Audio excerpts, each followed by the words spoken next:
All praises to the Most High Yahweh. All praises.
Okay, my voice was too low. All right. Thank you. All right. Is it the volume good now?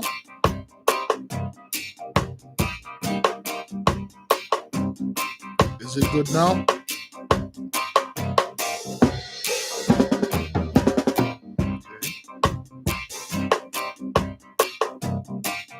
Okay. All right. Thank you, brothers. Sometimes, dog like to chase his tail, so I don't really hear things. So this thing is a bootleg setup, so you may not be able to hear everything.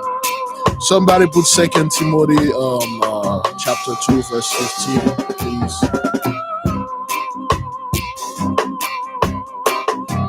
Shalom, brothers. Shalom. Day 29 down. The sun is already down all around. We will certify and sanctify the fast at 10 p.m. Yes.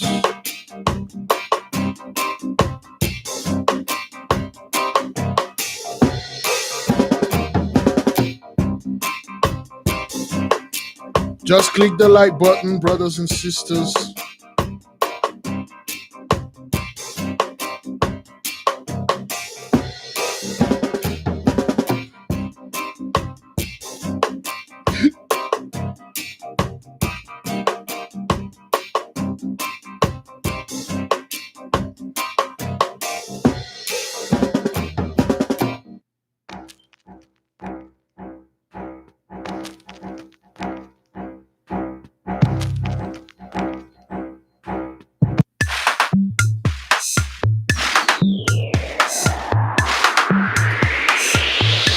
Let us settle down, brothers.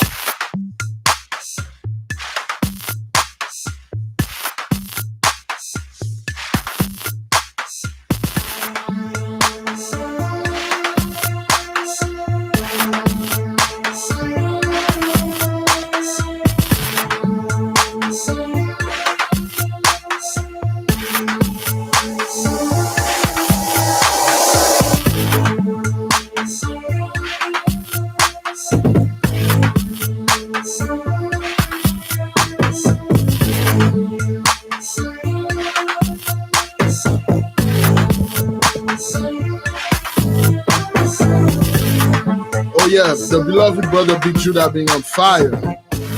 Yeah, the last two video, man, straight up.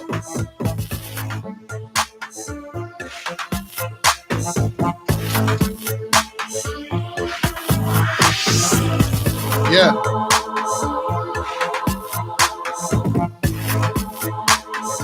Yes, sir. We are about to discuss this. Let's give it a little moment.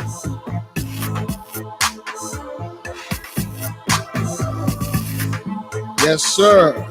Letter 14.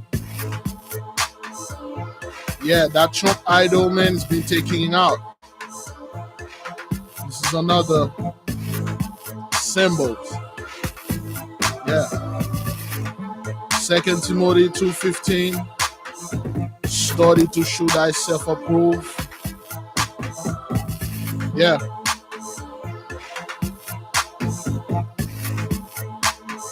We're going to study. Yeah.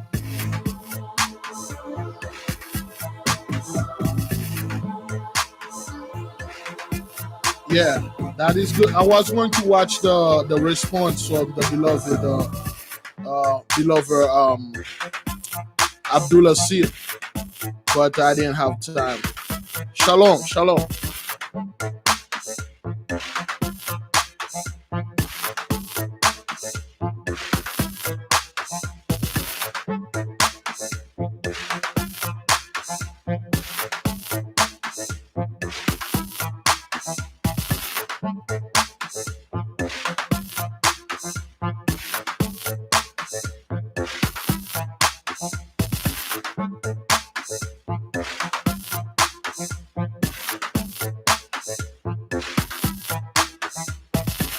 The Messiah is ready to shut them down. The Messiah is ready, man. You can feel it. Yeah. Oh. Oh. Hallelujah. Oh. Shut them down. They took choke things out. The whole car. Shut you down. Woo. Shut you. May Yah reign forever. The Messiah will reign forever. Oh. Yes, sir.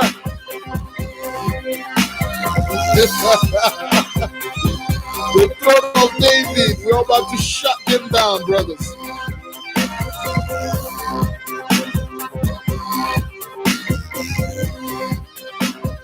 All right, brothers and sisters. We are going to begin. The Messiah shutting them down. May the King reign forever. May the living God that we are worshiping, He's living forever. He has no Alpha, no Omega. He will live forever, brothers and sisters. Yes, if you see the last two videos of the beloved brother Big Judah, and you understand that it's a done deal. It's a done deal. There is nothing those people can do, brothers. There's nothing. Well, one thing they can do is cleave unto us. Now, just to put this right here. Let's just put it right here. Brothers, we are about to go to certain things before we go this. We got at least 2 more minutes. Okay, thank you, Sister Tracy. And then tell your son that I really appreciate that he listening to the voice of the Most High and hearken unto him, and may he become a powerful soldier in the Most High army. Thank you for everybody that sent your emails. They really, really help. Talking about that, let me put the email right there. Everybody that requested the books, thank you for doing that. Thank you for seeking the Most High's face. Everybody that sent the news, we got some praise report, brothers. At 5, at 10, we will give those praise reports. Certain brothers out there, certain sisters, they are seeing great results of the Most High. Now, brothers, we are about to study the throne of David. Now, before warn and full disclosure, disclaimer, I am not fully brothers and sister. Okay, wow. That kid doesn't talk and walk. Oh, well, that is good then. And then one day he will remember this day. This video is going to be there forever. All right? May the Most High reign forever, brothers. Yes, the kingdom, the everlasting kingdom. Yes, it's here. Now, brothers, in this book by J.H. Graham, if one of you would like to have the PDF, please email me. I will send it to you. Now, however, the full disclaimer, brothers, I am not saying this is exactly what happened, and whatever you learn from other books doesn't matter. This book matter. I teach this, I teach that. Please, if you have any question, be humble, brothers. Address me with respect, and I will address you with respect. Okay? I am not teaching anything. I'm learning just like you are. It's just the Most High tell us to share whatever we learn, whether it's a good thing or a bad thing. So the Most High will decide, brothers. I know and I understand there are many books out there that say things about David and certain things. Now, in this chapter, brothers, in this letter, you will understand the Most High doesn't make mistake. And when the Most High do something, he did it forever. And make sure when you sign a contract, a covenant with the Most High, you read the very fine point. Is that what that is? Fine print. Is that what that is? Fine print. Yes, the fine print. Be very sure, brother, when you sign a contract with the Most High, you read the fine print. Because everything the Most High have, brothers, everything that he did, it did it for a reason. And you'll understand that the Most High have brutes for the day of judgment, and the Most High have people, healers from the day of healing. Let us go through it. Brothers, last time, can somebody remind me last time what happened? Let's see if the people are all up to date. And the last letter, where we left off. Where did we left off? What happened, brothers? Please. What happened last time, brothers?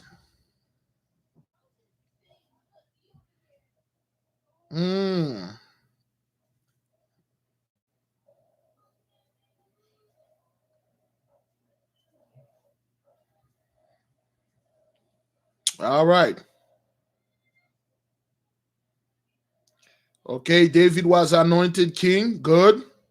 Remember, David was anointed king first by Samuel, when he was a young little boy. And then he was anointed king again by Abiathar second time. And then, brothers, it will happen the third time. If I'm counting, brothers, David is the only person that been anointed 3 times to be king.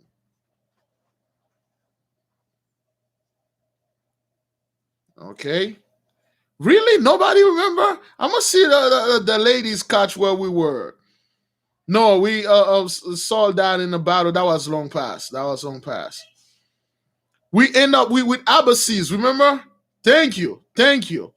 All right. Abbasis asked Adora to marry him. He proposed to Adora. We don't know. Did she say I will? But we don't know what happened. What happened? So there's a little bit of romance there, a little bit of politics, and a lot of death, a lot of treachery. Some will make you happy, some will make you sad, some will make you very confused, brothers and sisters. Ishbosheth, that scumbag. Let's read. Now, brothers, this is Abbasis, the ambassador of Jerusalem, the ambassador of city of David now, to his cousin Belus, the king of Assyria. Now, remember, Abbasis, brothers, is an Assyrian.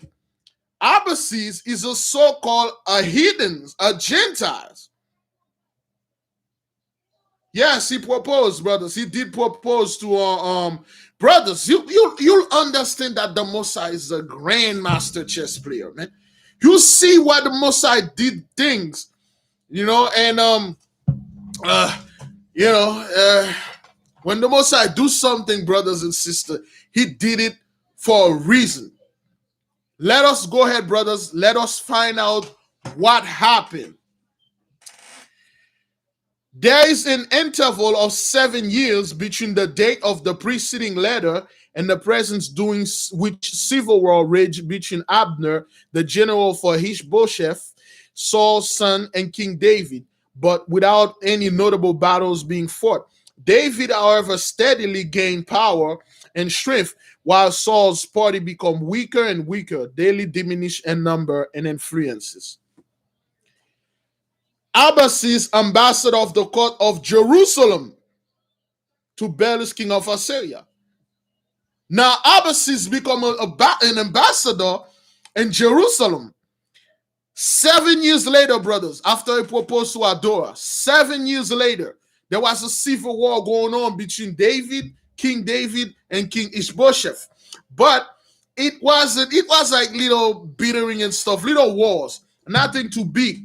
So now, give me a second. I sent that since yesterday. Anyway. Oh, I gotta take that out. Oh, good Lord. All right. Now, Abbasis is writing to the king, and then he's saying, Your Majesty, I once more take up my pen to resume after nearly 7 years intermission my narrative of the events of the reign of King David.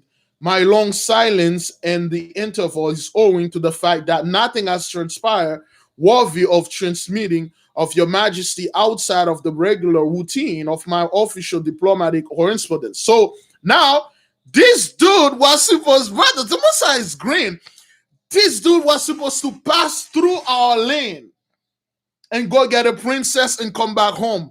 Brother, the beauty of our women, the beauty of our culture captive this man. Our history, our culture, hold this man in there.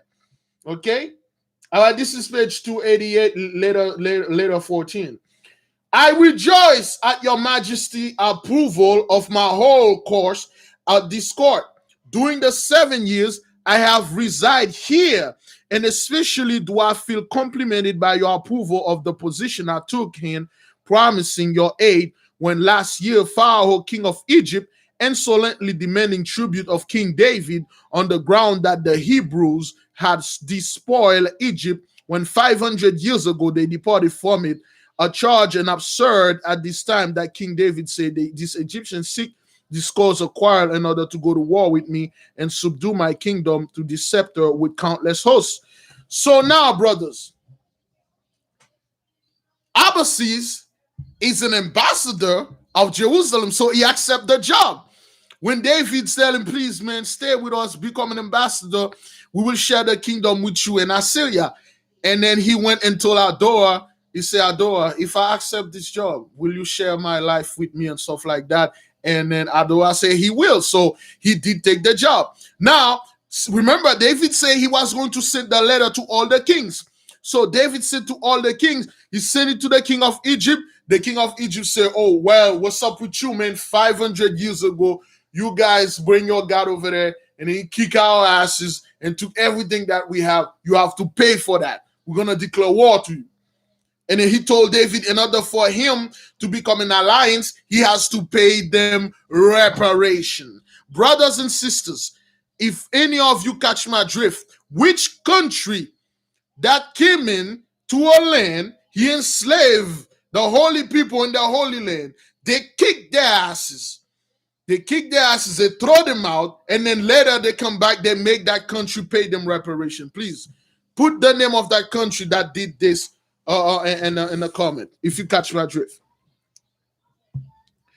But when I pledged to the Hebrew monarch, the assistant of an Assyrian army, Your Majesty, if Egypt invade his borders and sent to Pharaoh, that war with King David involve a war with the powerful King Belus, the hardy Egyptian withdrew his insolence demand.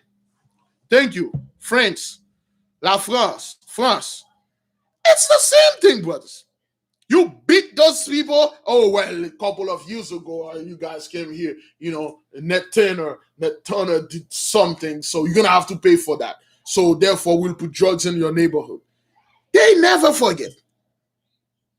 They never forget. And they tell you, hey, forget about slavery, man. So now, since Abbasis is an ambassador at Jerusalem, he quickly sent the Pharaoh a letter, say, listen, if you ever come upon the loin of those Hebrews, you come upon the loin of Assyria, and you know we're going to come after you. The king of Egypt quickly sent a letter and said, I'm sorry, man. I was just joking with you people. He withdrew what he said. He said, I'm sorry, man.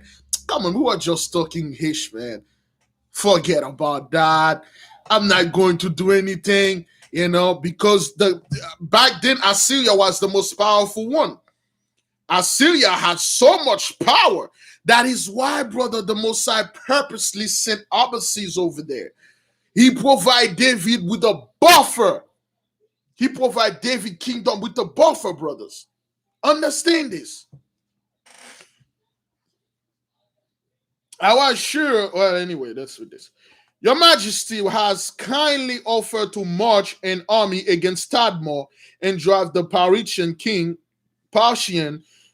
Parthian king from his throne, of which he is now 7 years an usurper, and hold it for the princess Adora. Okay, I take your Majesty and so does Adora, my wife. All praises to the Most High, brothers and sisters. Hey, congratulations to Abba man. He married a Hebrew woman. He married a sister. And again, brothers, again, for those of you that follow I know a lot of people in the church will try to fight this. Please read the other story to know exactly what's happening here. This is the Most High. He doesn't make any mistake. Understand this, brothers. The Most High, when he made a choice, he had his stuff. So Abbasis ended up married Adora. So they are married. Adora, my wife. But since the death of the ambitious Israelite, her father, Adora's father, died, and 2 years ago, she has dismissed from her mind all aspiration after her throne, which can only be won by a conflict of armies and maintain a great expense of treasure and blood. Now, brothers, remember, understand this, why the Most High did this, brothers. Now that Adora, she was a princess from Tadmor. From Tadmor. She's legally the bloodline princess of Tadmor. So now the Most High, her father died, the brother took the power by force, and now the king of Assyria sent a group of dudes over there. They kicked the brother down. So now the crown is for Adora and Abbasis. You see, brothers, you see what the Messiah did now? Instead of the Zahila, that witch Zahila forcibly offered that cookie, that bakeries to Abbasis, so Abbasis can become king of Egypt, the Messiah technically made Abbasis king of Tadmor. And Abbasis and Adora, they didn't want that, brothers. They rejected. They said, we don't want kingdom, man. We don't want to be king and queens, man. We're good where we are, brothers. And they'll tell you why they don't want to be king and queen of a country. This is why. Nor, your Majesty, I have any desire to become king by virtue of Adora's title of the realm of Tadmor. So Adora was already the princess. So she's a Hebrew woman. Now, the most I know for a fact, women, when it comes to governing kingdom like that, the women need her king. It's not, brothers. She know that she know the stress of being a queen over a army of blood and fight. This is not for me. The Mosai put Abbasis with her so Abbasis can go over there and do the Mosai's work. So now the Abbasis said, you know what? Hey man, I'm good where I'm at with my wife, man. I don't want all that headaches. I have been so long in this pleasant land. I feel at home therein, and having been nearly 7 years wedded to one of its loveliest daughters, I have all the happiness in my heart. All my ambition requires we dwell in a charging palace of the side of the mountain of Olives facing Jerusalem, with terrace and gardens, grove and fountains, and all the luxuries which the vast wealth of Adora inherited from her father. Can I come in? He said, yo, man, I've been living in this land. I feel at home. I have my wife here. I'm the king, and here she's the princess. We're good. We're good, brothers. He just technically telling them, man, I got all the wealth I could ever possibly imagine, brothers. He said, I don't need a whole country. Neither does my wife. The wife said, I don't want to go about there being a king and queen, and then next thing we're going to get involved in war and stuff. I don't want that. Okay? No, your Majesty, I am perfectly happy, and my wife confesses that she is. So both of them are happy. They don't want to be king of Tadmor. They prefer to stay in Ireland and Jerusalem and just live there.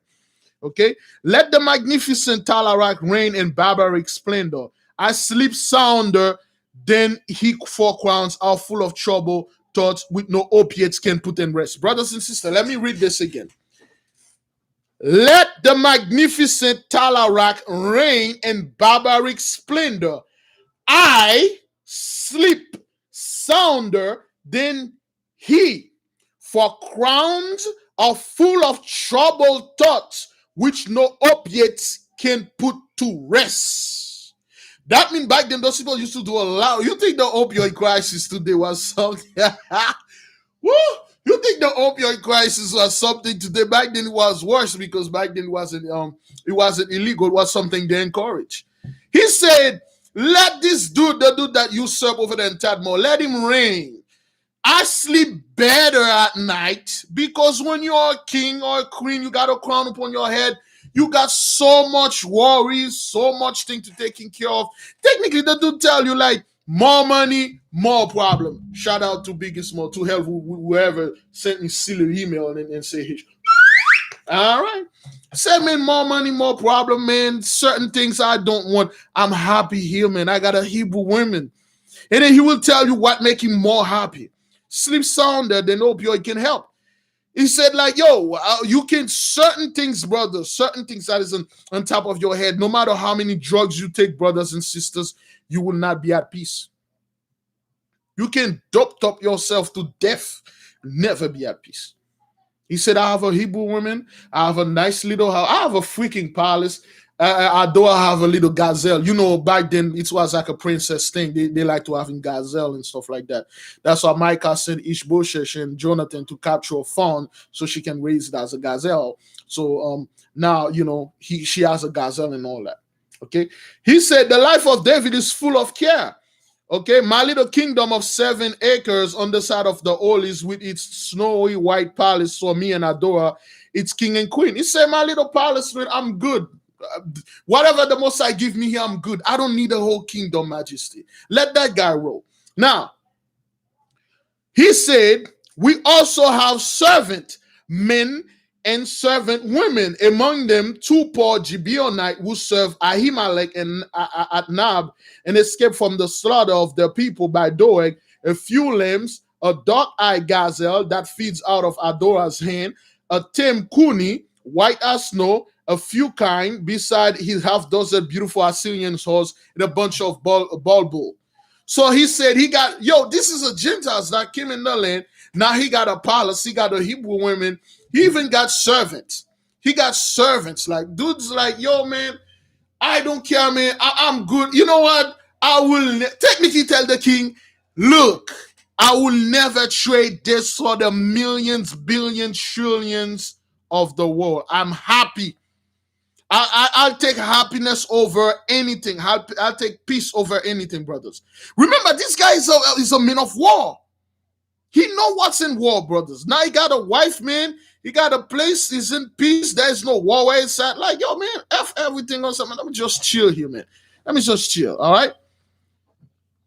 Therefore, O Belus, suffer Talarak to reign in Tadmor, and Abbasis and Adoa to reign in the side of the Mount of Olives, okay? Over the garden, birds and gazelle and flowers. It's true, your majesty. Brothers, this is very important. Listen to this. It's true, your majesty. I respond and reply to your inquiry. I have solemnly consecrated myself to the worship of the one God of the Hebrews.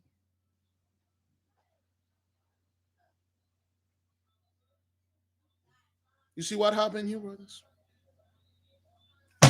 That was the Messiah whole plan.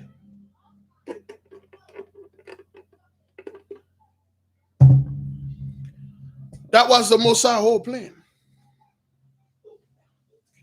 All praises to the Most High. Brothers, understand this for those of you who follow. Understand what the Most High, this dude tell his king. Remember in the previous letter, brothers, he said, King, I met a God. I met a people that have a God.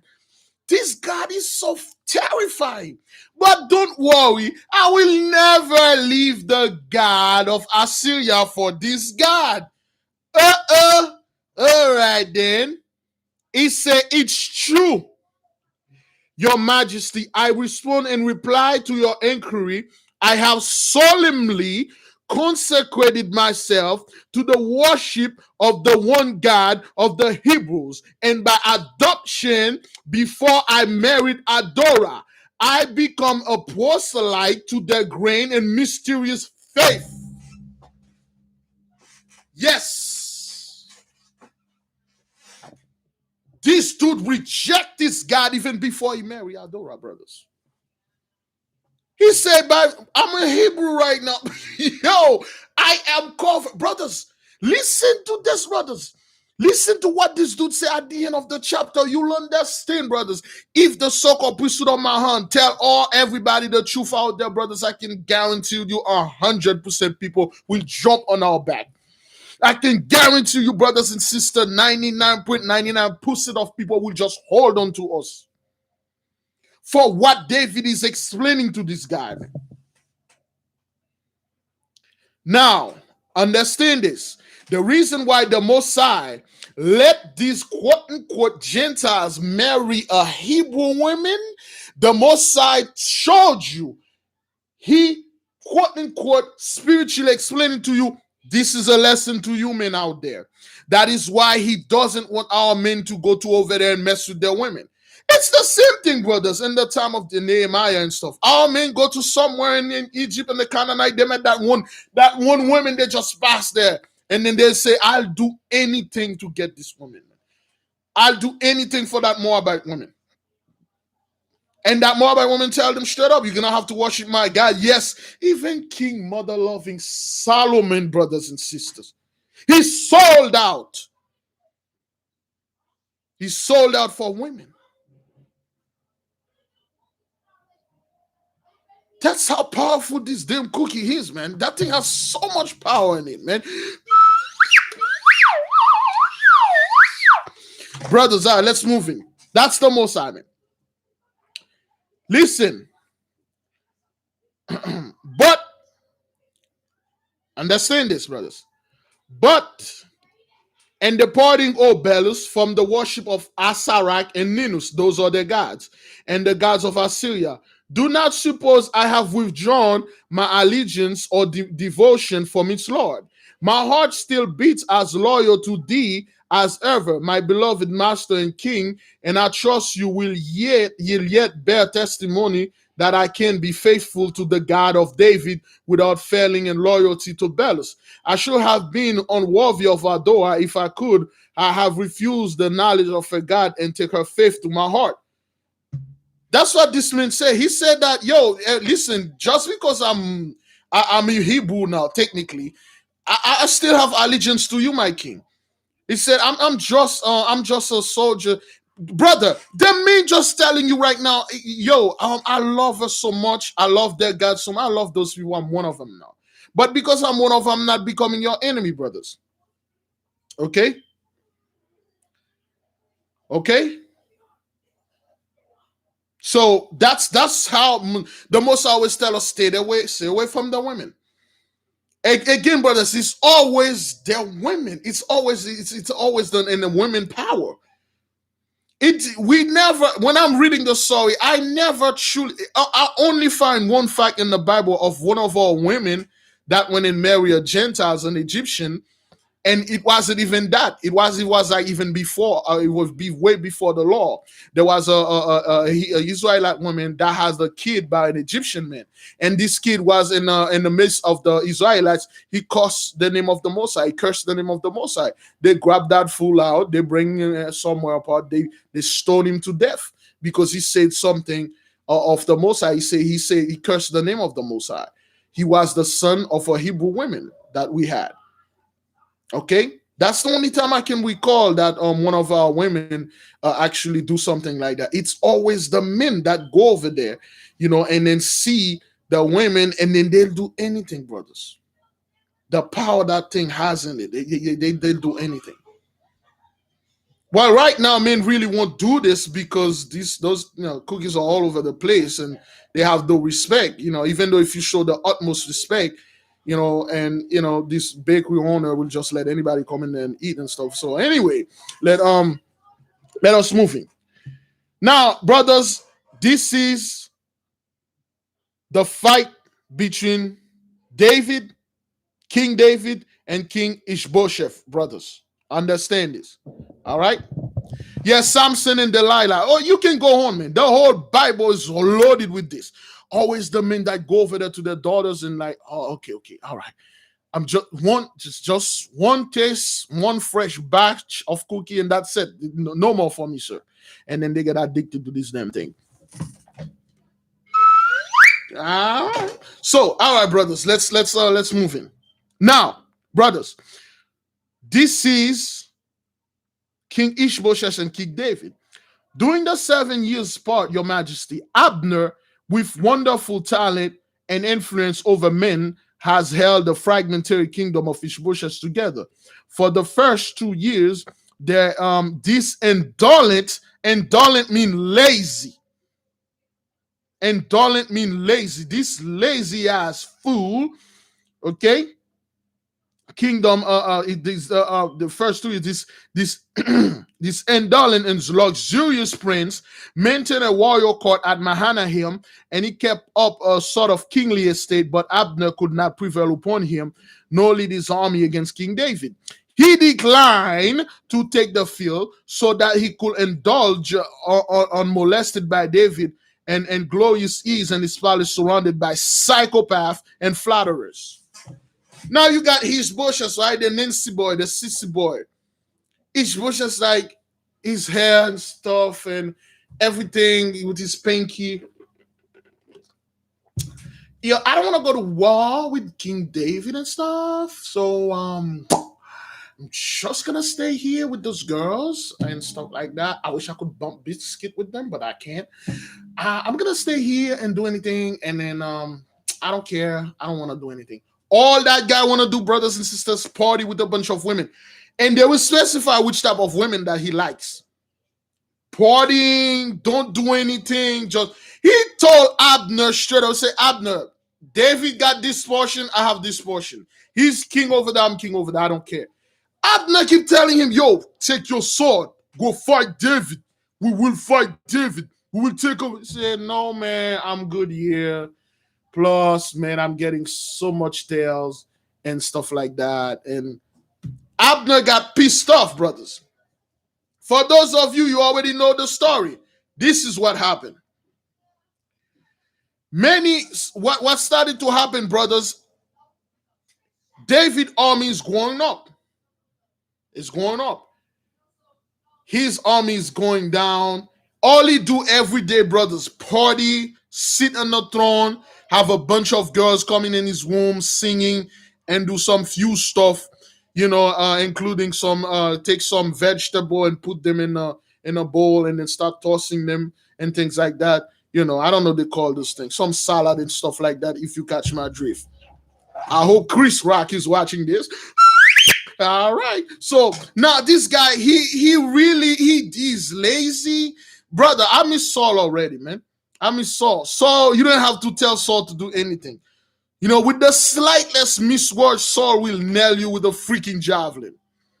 Okay? So now, some men and his army, they start to dissolve. They're like, yo, we're going over to David. A bunch of dudes, every day, a bunch of dudes are leaving, going to David. And David are taking those men.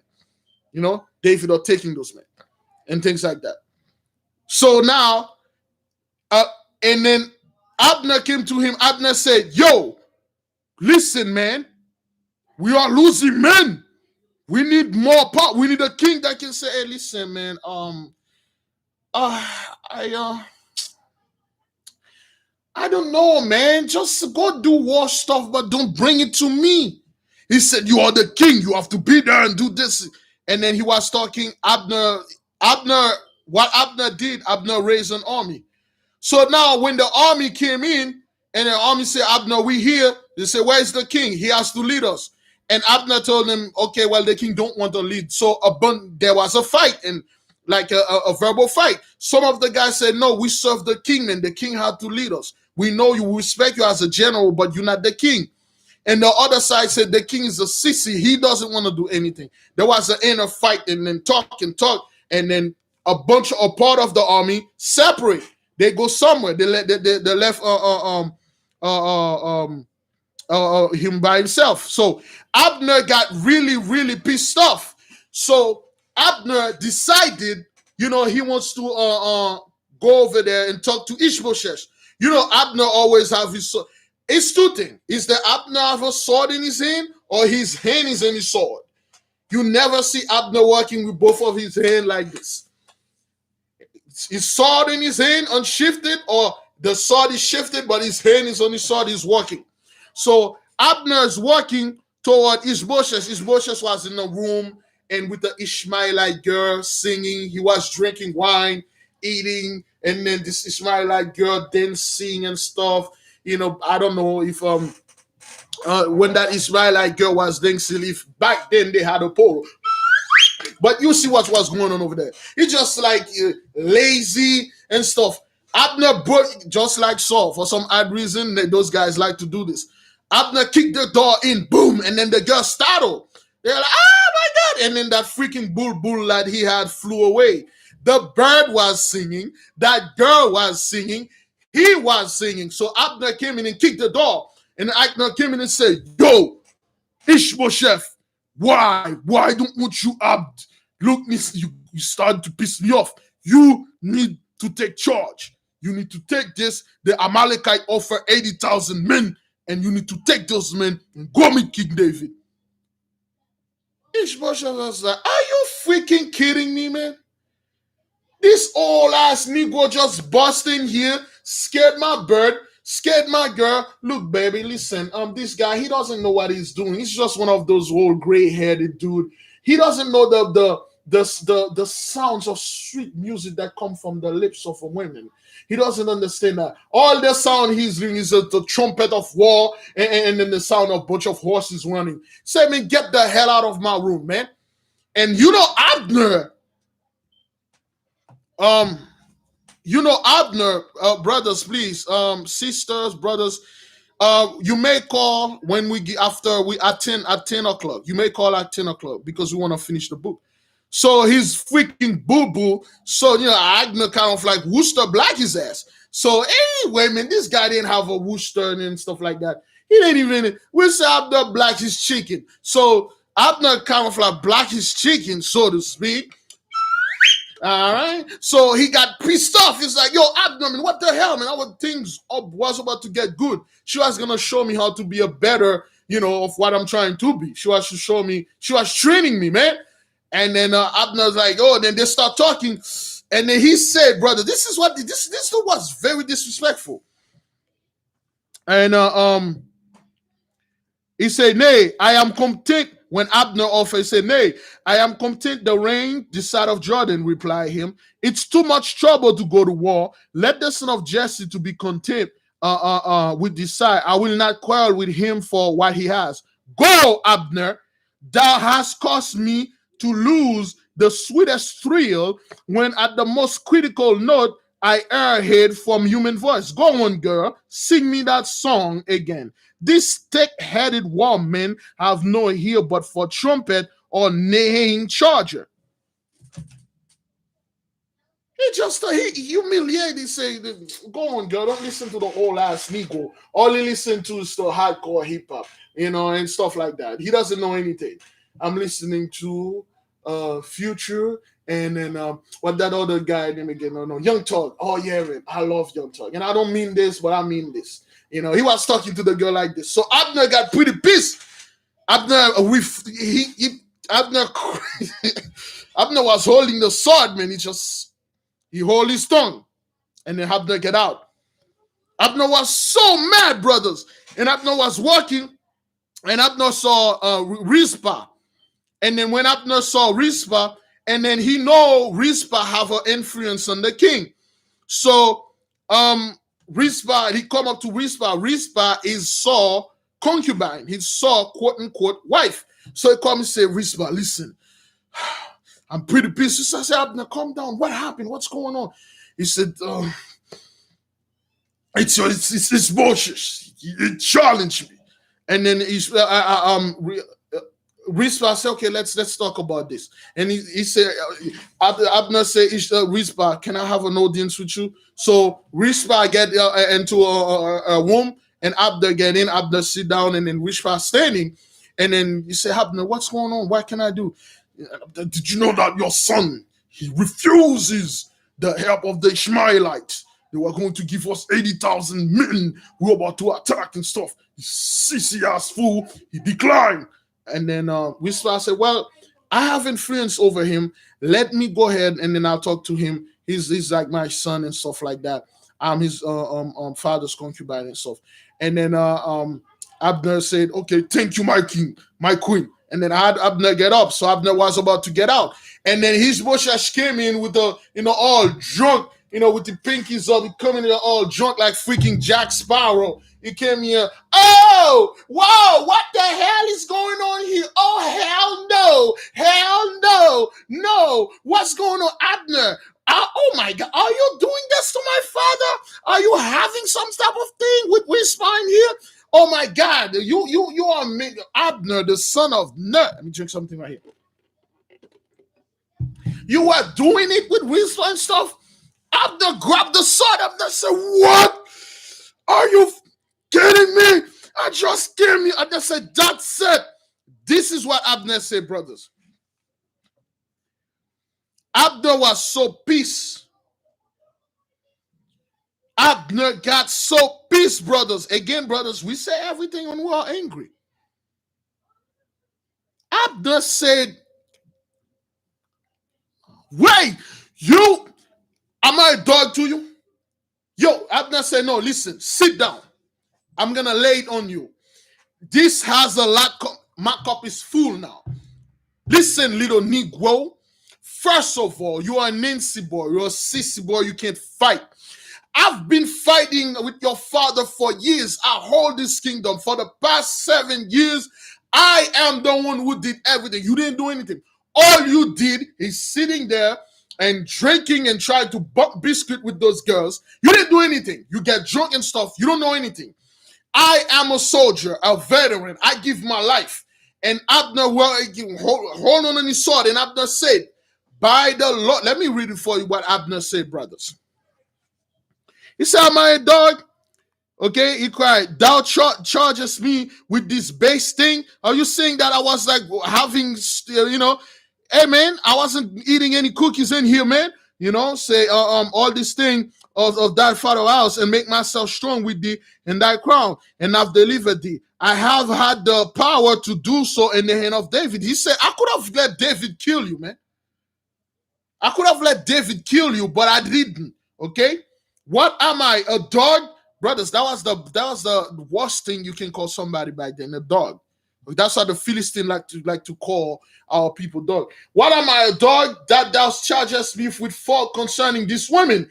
Now my cup is full. And may God, brothers, may God, who once war to David, to translate the kingdom from the house of Saul and to set up to the throne of house of David over all Israel and over to Judah, do unto me as to be have done unto Saul and his 3 sons, if I do not henceforth give my help to carry out the oath of God towards David. So he take an oath right there, brothers. He said, me,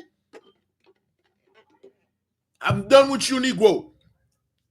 May the Lord, the God of Israel, the true God, living God of my father, may he do to me what he did to Saul and his 3 sons. I am going to go over to David and help David coming over there and swagger jack you right in his face, brothers and sisters. He told this dude this right in his face. And then Abner broke the door, and then Rizpah was crying. Rizpah was running after him and then grabbed Abner. Said, no, wait, let me explain this to him. He doesn't know. And then Ishbosheth got scared. All of a sudden, he's not drunk anymore.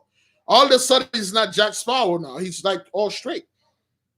And then Rizpah grabbed Abner mental, and then Abner just raised his hand, the mental leave in the hand of Rizpah. And then Abner left. So Abner sent a letter to King David. He said, King David, this is Abner, the son of Ner. My apology for all the stuff that we've been going through lately, but I have enough of that sissy dude. That boy, he's rising my blood pressure, and then I'm very pissed off. I want to pledge full allegiance to fight in your kingdom and your army. If you can grant this to me, my king, if you do that for me, I will gather all Israel and bring them unto you, and then get rid of that king. So he sent the letter to King David. So David was reading the letter. David like, oh, hey, oh, right, man, that's what we need. So David sent him a letter, say to David. Oh, let me see. David sent a letter, say, King David, by grace order to God, sendeth this to Abner, son of Ner. David sent in a letter, King Abner, the son of Ner, I will gladly to have you in my kingdom, and I will make you the general. You know, Abner is really good, man.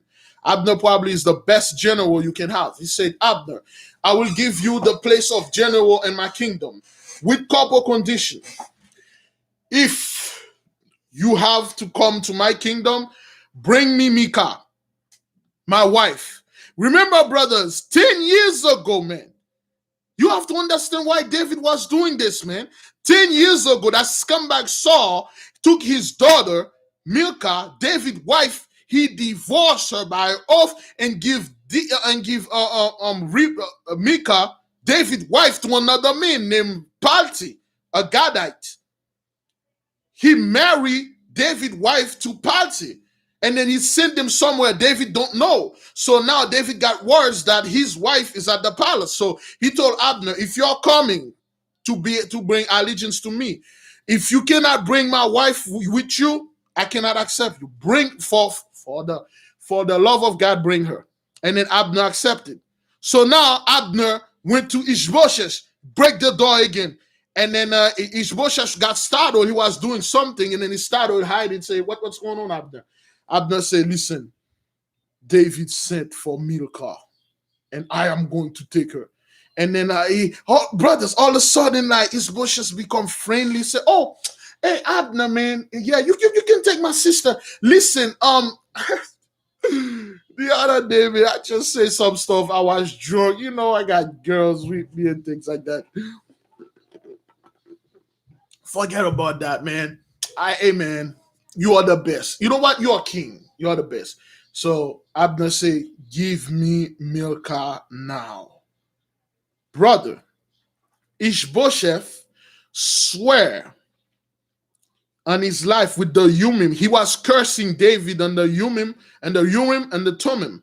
He was cursing David. He said, if he will rather kill his own sister with both of his hands before he will send his sister to David.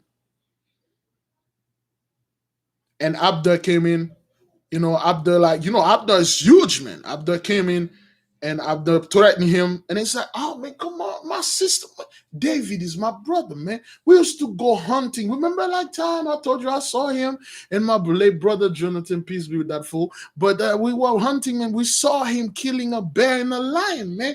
Hey, man, go get Lisa Michal. So they went and get Michal.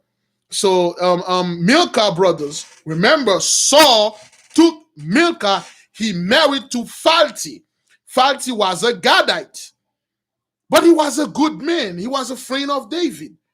Falti was an honest man. He didn't do anything to Falti, to Michal, David's wife. He took the first day he got married to her. He took her. He brought her to her mother's house. Her mother, to his mother's house. His mother was a little old lady. So he loved her as a sister. He let her at her mother's house. She took care of the old lady. The old lady treated her as a daughter. He treated the old lady as a mother. So Falti was very respectful. Okay. And then when they said for David's wife, he returned David's wife with honor. And then he returned David's wife untouched, intact. He didn't do anything to her. Okay, he was an honorable man. Back then, our men were honorable, brothers. Not now, man. Our men now were like, hey, man, I don't care, man. Hey, I didn't do this. Hey, King Saul, hey, my wife and stuff. They don't use common sense. Oh, yeah, hey, man, there's stuff like that, man. I don't care. I didn't say David could marry this, could marry that. The Most High give me these women. He was an honorable man. And then when they sent word to Michal, and the mother didn't want Michal to go because that was the only woman in the house. The mother looked upon her like a daughter, and now the only daughter that she know is gonna go away. So she felt lonely. Falti cried. The mother cried. Even Milcah cried. 10 years, brothers. That's how much damage Saul did. 10 years. David been married for 1 year with this wife. He didn't even enjoy his wife, brothers. They took his wife from him, okay, and then married the wife with another man. So Falti returned David's wife with honor, intact, with peace. So Abner took the wife, and then he's on his way to meet David. So Abner came in, and then Abner saw David, and then David come and said, "Abner, my dog." So give Abner a nice hug, and they hugged the life. And said, "Abner, man, what's up?" Abner said, "Hey, everything's good, man," and stuff like that. And Abner said, "Here, your wife, Milcah." Brothers, understand this. Milcah was a beautiful girl. She was 16 though when she married. Again, I'm not, please, brothers, you know I am not, full disclosure and full disclaimer. I'm not telling men, women out there to go marry a bunch of 16-year-old kids, because nowadays, so-called 16-year-old under the law of this land is illegal to do and even talk to them about anything. All right, I'm not encouraging people. I'm just telling you what's in the book, please. All right, she was 16. David was like 2021. David was 5 years older. Back then, brothers, it didn't mean this. Age didn't mean anything. It was maturity. Okay, you got like a king used to be 16, 17, 12, 13 years old, but they were big, they were huge. Now you cannot say anything like that before somebody but their Christian belief and things like that. So she was 16 when she got married to David. David was 5 years older than her. And then she came back 20, she came back 26, and David was like 31, something like that. Then she came back, brothers, because of the years, brothers, of missing David, of the years of her living and constant fear. The beauty faded. The beauty kind of, her faces changed. She was a broken woman. Trauma. Her own father took her, ripped her out of her husband's hand, and married her to another man and sent her away. That's a heavy trauma, brother. That's what Saul did. Face of stress. She was under a lot of stress. When she saw David, she could not. When David saw her, David could not recognize her. When she saw David, he could not recognize David. Would show you there's some connection the connection got broken, brothers. She approached David, and then she said, "David." David said, "Milcah." They both run to each other. They hug. They cry. David kissed her and stuff. Remember, David already married to Abigail. Now David had 2 wives now. Full disclosure, full disclaimer. Am I supporting monogamy, polygamy? This is not what that is, brothers. Please don't put comments or start anything like, "Oh, I'm not sharing my husband," or "I'm not sharing my wife." This is not what that was about. Remember, when things like that happen, it's because of what Saul did. That's a very sad story, man. So David cried for his wife cried and stuff. And then he went to Abner and said, "Abner, thank you, man." And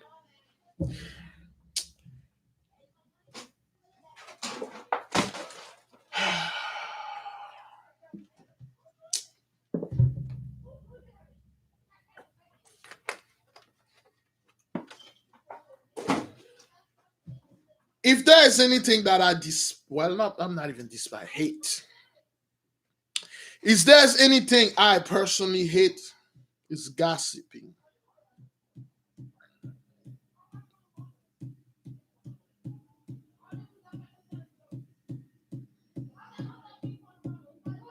Gossiping, brothers. I despise. Another word, conspiracies, man. Please define this word, courtier. People gossiping, man. I despise those people. What? Courtier. You know those guys? Can you define those guys? Gossips, the conspiracy theorists. Now, brothers, the courtiers, the people that was around, They saw how David is hugging Abner. They saw how much love David give Abner, how much appreciation David give Abner. Because Abner was an honorable man, brothers and sisters. And they start gossiping. They start saying, wait a minute. It looks like David give more love to Abner than Joab. He never hugged Joab. He never even shook Joab's hand, man. What's going on here? Abner just got him, made Abner general. What's up with our dog Joab? I don't know, man. I don't know. Some stuff being said. They start talking.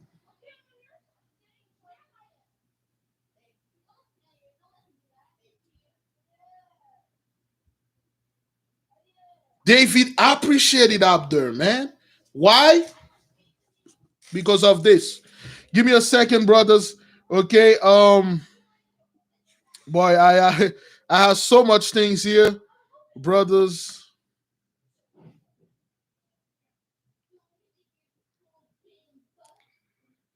Okay, so Abner was 60 years old. Abner was 60 years old, brother. Okay. Okay. Abner was so good. Listen to this. Abner was by nature.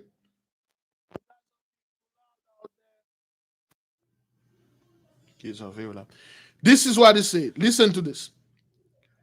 Abner, by nature, a noble character, not only brave but generous, mainly gentle and honest, possessing qualities of character which even his enemies could respect. Of him once said the king of Moab, where David's parents found shelter, and who fought against Abner and Ishbosheth for David's sake. I love the son of Ner above all men, and though he be my enemy, I would give the revenue of half of my kingdom to have him as my friend and commander of my armies. This is the king of Moab, an enemy of Israel, an enemy of Abner. He said, I love Abner above all men. If I could, I would have given half of my kingdom revenue so it could be the army, it could be a general in my army, man. That's how good Abner was. And Joab, so this is Abner versus Joab. Now, when you look at Abner, you see a soldier. You see a fierce warrior. Then you see a gentleman, an honest man, a man of his word, a man that always on alert, a good man. Then you're looking at Joab. And Joab, there was nothing to love. No threat of character, no comment, admiration, or win affection. He had no heart but his sword. No sympathy, no loving kindness, no charity. He was only a man of war. Iron within, iron without. A throw of soldier he was, an invaluable commander of the armies of King David. But there was no soul to be found underneath his corset and brazen cuirass. Abner's smile would have won the most timid child to his knee. Therefore, the frown of Joab would have sent in terror to its mother's side. Joab was like he was like one of those hood dude that got an opportunity to serve in the army. You know what? Woo! All right, he was one of those hood, rude, backwarded, fool, hot tempered guys. You know, he was just a soldier. That's all. He just kill. He has no other skills. He has no other skills, brothers. Okay?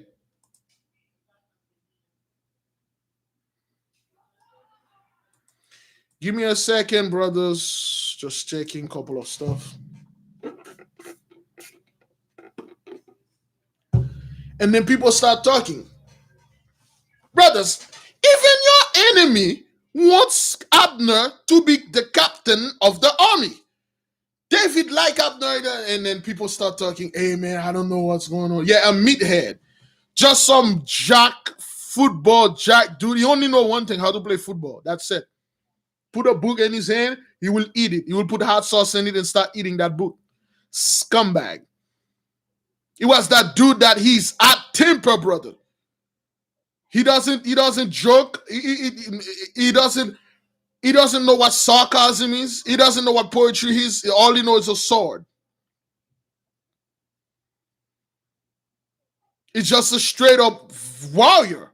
He's not a vicious warrior, but all he knows is fight, war. And we have a lot of descendant of Joab, man.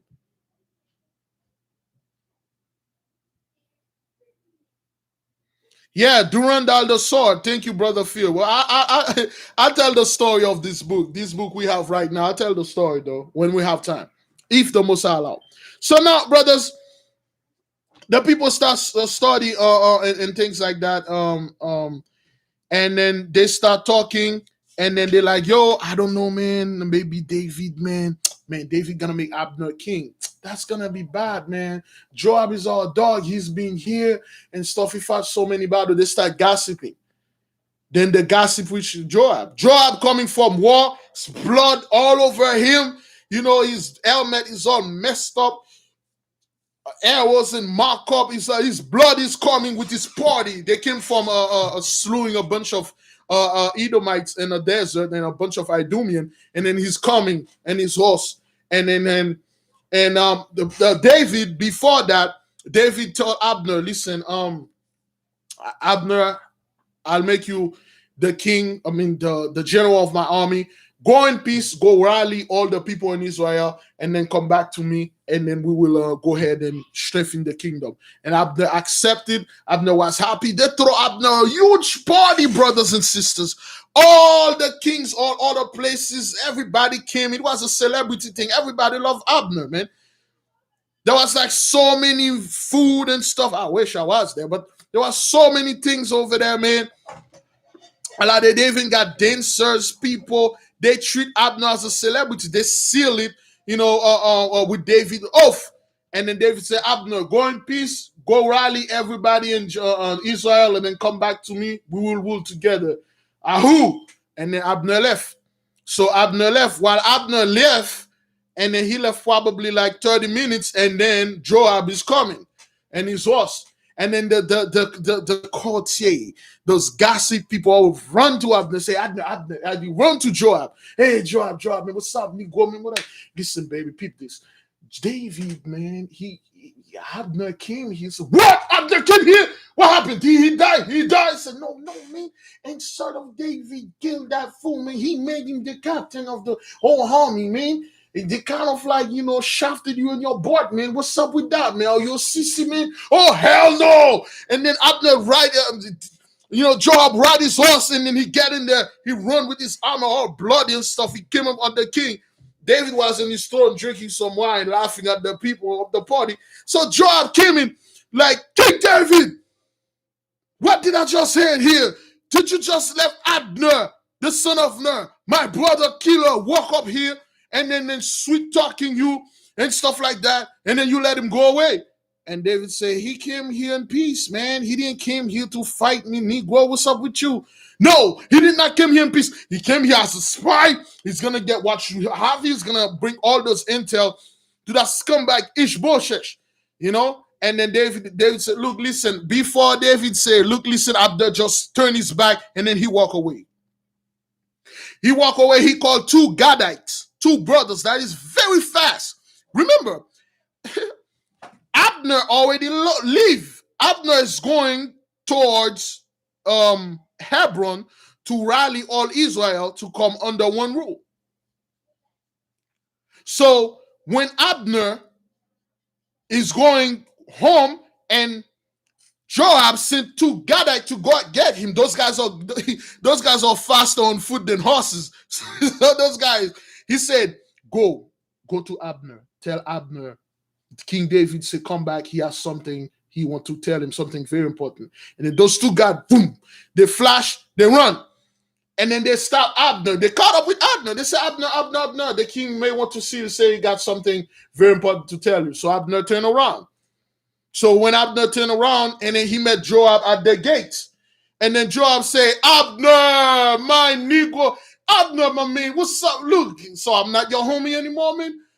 Look, man, my nigga in the town. You didn't tell me you in town, Abner, man. We are all soldier. We remember when we used to game bing in the hood, man. Come on, man. Abner said, I didn't see you. I was looking for her. Come on, man. Why are you doing this, Abner? And then he put his hand around Abner's neck. He was stalking and stuff. Say, Abner, man, I heard you the general and stuff like that, man. What's going on, man? Listen, man, you should have called me and stuff like that. Ah! He stabbed Abner in his heart, man. He pulled up a dagger and stabbed Abner in his. He was stalking.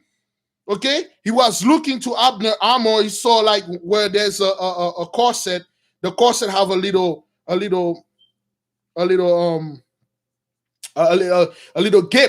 gap, and then he pulled out his dagger, stabbed Abner right in his heart. Stab it. Oh, this is for my brother Asahel that you killed with your freaking javelin back then, Negro.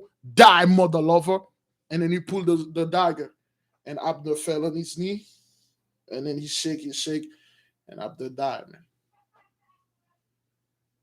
He killed Abner.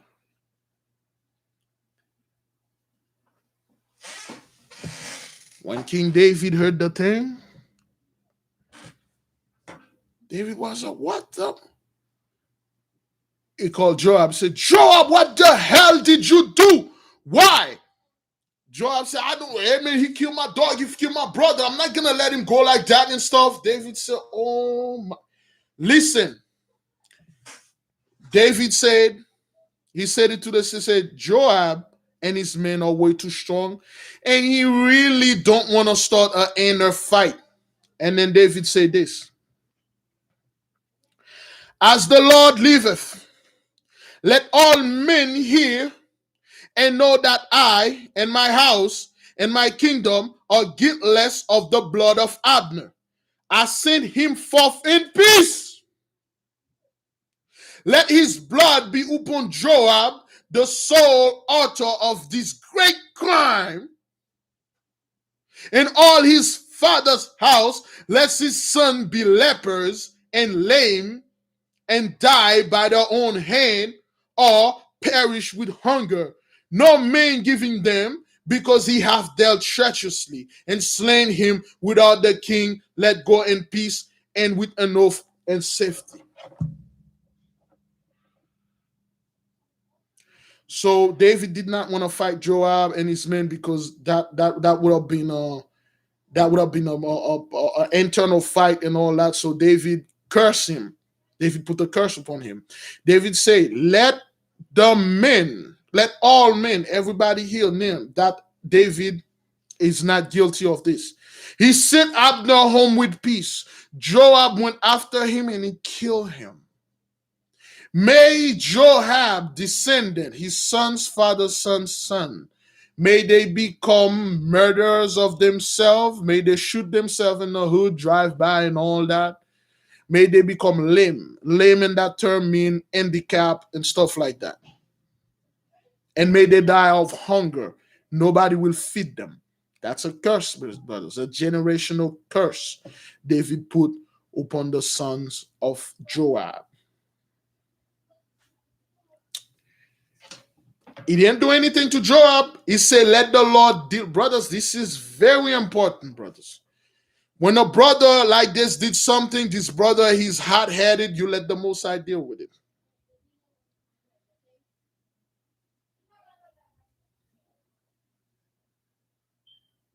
He said, let the Most High deal with it. Now, the news went to Ishbosheth. The news was all over, brothers. And David, they took Abner, brother. They put Abner in a nice coffin, gold and diamond, precious stone. They give Abner the funeral of a king, brother. All the king around come in and then pay Abner respect, man. David cry, everybody cry for Abner, man. David sing a song, brother. In the song, remember this, brothers, and he sing a song in the funeral of Abner. For 1,000, he said, Lord, thou hast been dwelling place in all generation before the mountains were brought forth. Forever thou hast formed the earth and the world, even for everlasting to everlasting thou art God. thou turnest men to destruction, and sayest, return ye to of children. This is very important right there. This one says, for 1,000 years in thy sight are but as yesterday when it passed, and as a watch in the night. So this is the book of Peter right here. This is the book of Peter, because Peter was reading this, brothers, believe it or not. The brother Peter, brother Paul, all YAHAWAH, they were reading those stories. We are reading the stories of our forefathers. We're reading. He said, for the Lord, 1,000 years is like a day for him. It's like it's sunrise to sunset. That's 1,000 years. Another confirmation about our fast.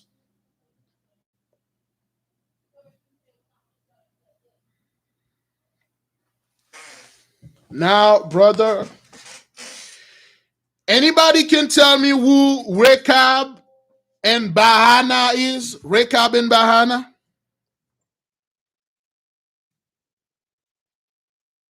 Or Rechab?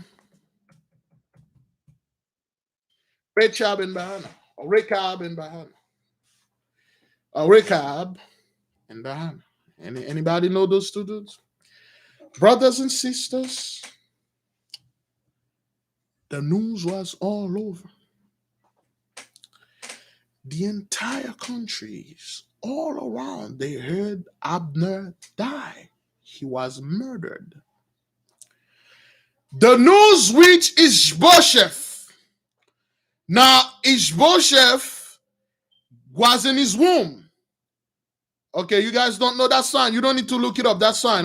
You'll know who those guys are. For those of you, if you look it up, you know what those guys are. You'll know what happened. You'll know what happened. So,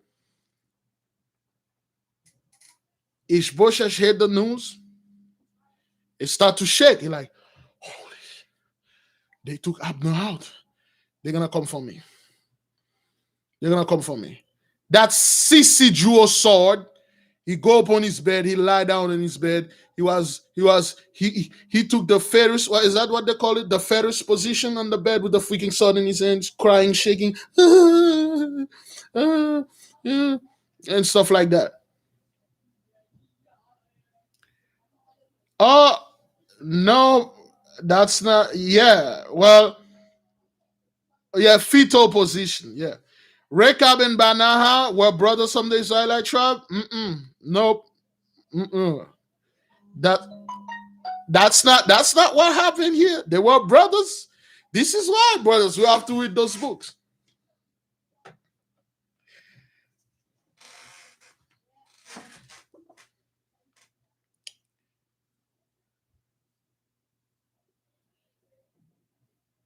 Oh yeah. They were Benjamites. Yeah, they were. Thank you, brother Phil. Thank you. Rechab and Bahana were brothers. Yeah, they were Benjamites. Yes. Two men animated by the same selfish motives which governed the Amalekite, who ordered to put him to death. Who brought Saul's crown to David, hastened to find the prince in order to put him to death and be and be the first bearers of the tidings, and it was no more to King David. Two brothers, Benjamites, Rechab and Baana. Those guys take it upon their loin. They mounted a small mission, two-man mission. They went to Ishbosheth's house. Both of them drew the sword, and they were surprised there was no guard there. The palace was like empty. They literally get in there, kick Ishbosheth's door home, and then both of them come up upon him with the sword. And then that Sissy, they jump out of the bed, with the sword. Oh my God. They kill him right there and there. He fought them, but he was fighting like, they plunge a sword in his heart and kill him. And they cut off his head. And they put the head on a cloak, on a sack, and then they come up to King David. They break the door. Boom. My king. Hey, king reigns forever, right? That's what they say when they met the king, right? King David, look at this. That's Ishbosheth's head. Now, The whole kingdom is yours. So $1 million? Oh,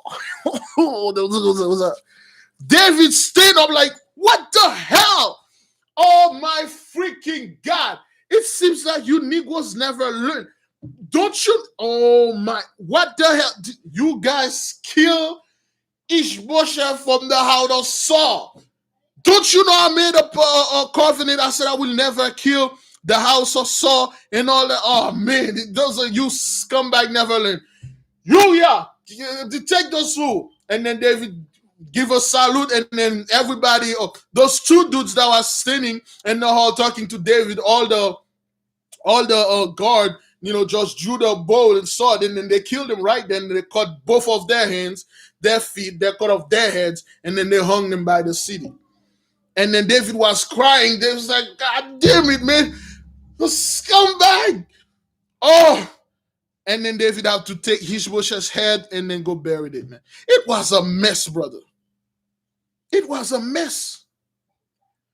Yeah, they had the same spirit of the Amalekite fellow. Okay, remember when the Amalekite thought like if he go over there to David and told David that he killed Saul because Saul was David's enemy, David would have rewarded him. He went over there and lied and said, "Yeah, I saw he didn't want to die. He told me to kill him, so I killed him." David killed him instead. So now those two Benjamin brothers, they went over there. Okay. They killed Ishbosheth and took his head and bring it to David. This is all of the most woo, brothers. This is all of the Mosai. This is all of the Mosai. And then they brought their head to David and said, "Look, David, look. So what's up, man? We'll take $1 million up front." And David said, "You scumbag of the lowest of the low.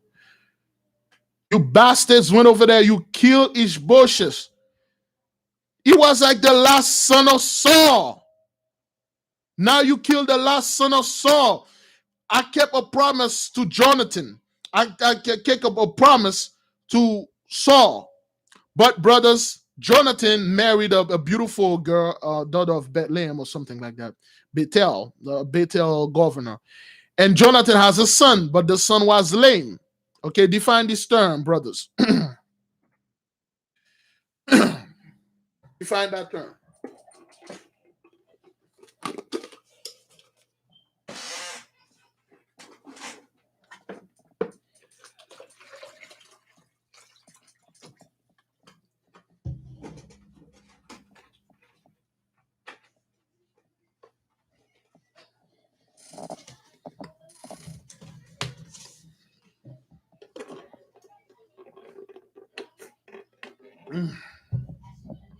He was disabled. He was lame. He was disabled. He was a handicapped fellow. The son was handicapped. So David sent for him. He was unable to work. Okay? David sent for him. That was the only bloodline of Saul.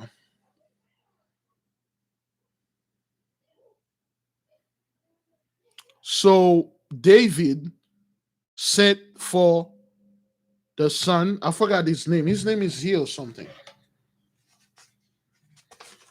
Oh, give me a second. And then again,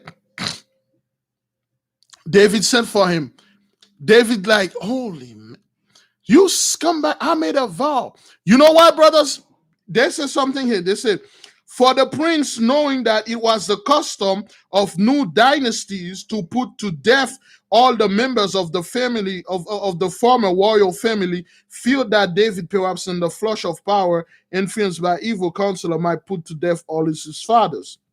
So that's what it was. When a new king come in and usurp the power, everybody, all the king or the former king, everybody died. You know? Now, brothers, Ishbosheth died. Those two guys killed Ishbosheth. So now the kingdom that Ishbosheth was on top of, brothers and sisters, the kingdom become desolate. Remember what that word desolate mean, right? The kingdom become desolate. He has no king. no high priest, no priest at all, no army, no God. It's desolate.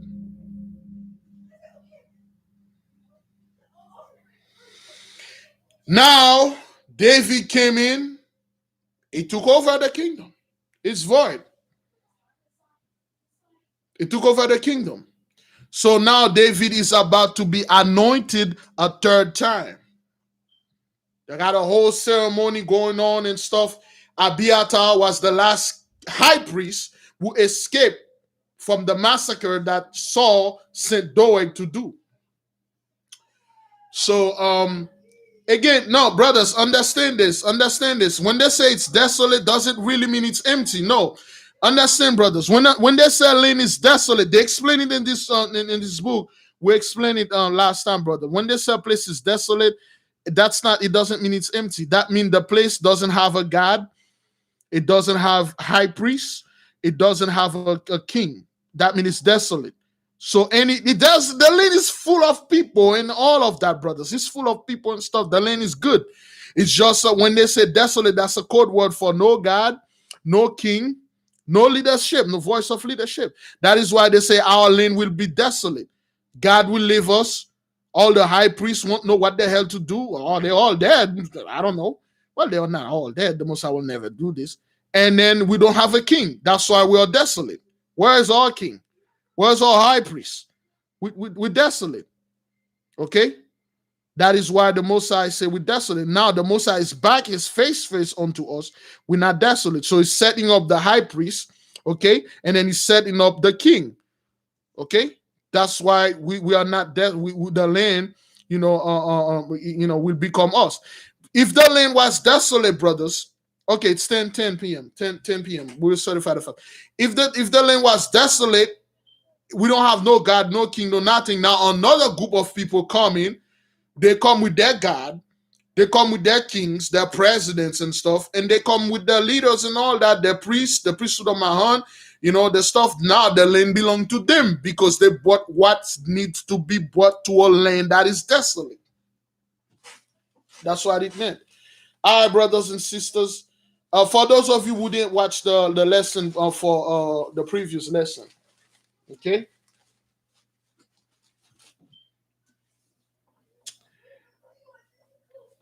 Wow, I gotta stop things sucking up in this. All right, brothers. By the power of the Most High vested in us, brothers, we are hereby sanctify this fast.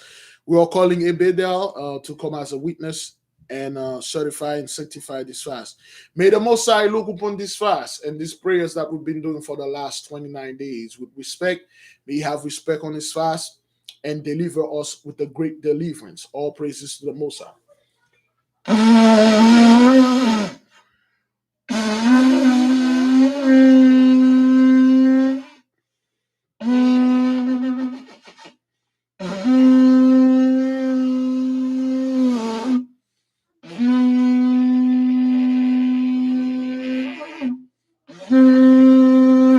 All right. I'm getting better and better and better. All praises to the Most High, brothers. We're done. The fast is sanctified. Let us take a little minute break. Now, we're going to take a little minute break to do a praise and stuff. If anybody want to go use the bathroom, you may go. We'll come back after 5 minutes. And if somebody try to call, may that person, you may call now to say whatever you wanted to say. Please go ahead, call. Let's play a little music. We're gonna take a little 5 minutes break, brothers. Go get yourself some things to eat, grab some popcorn, and then do something in 5 minutes. And let me see. Give me a second.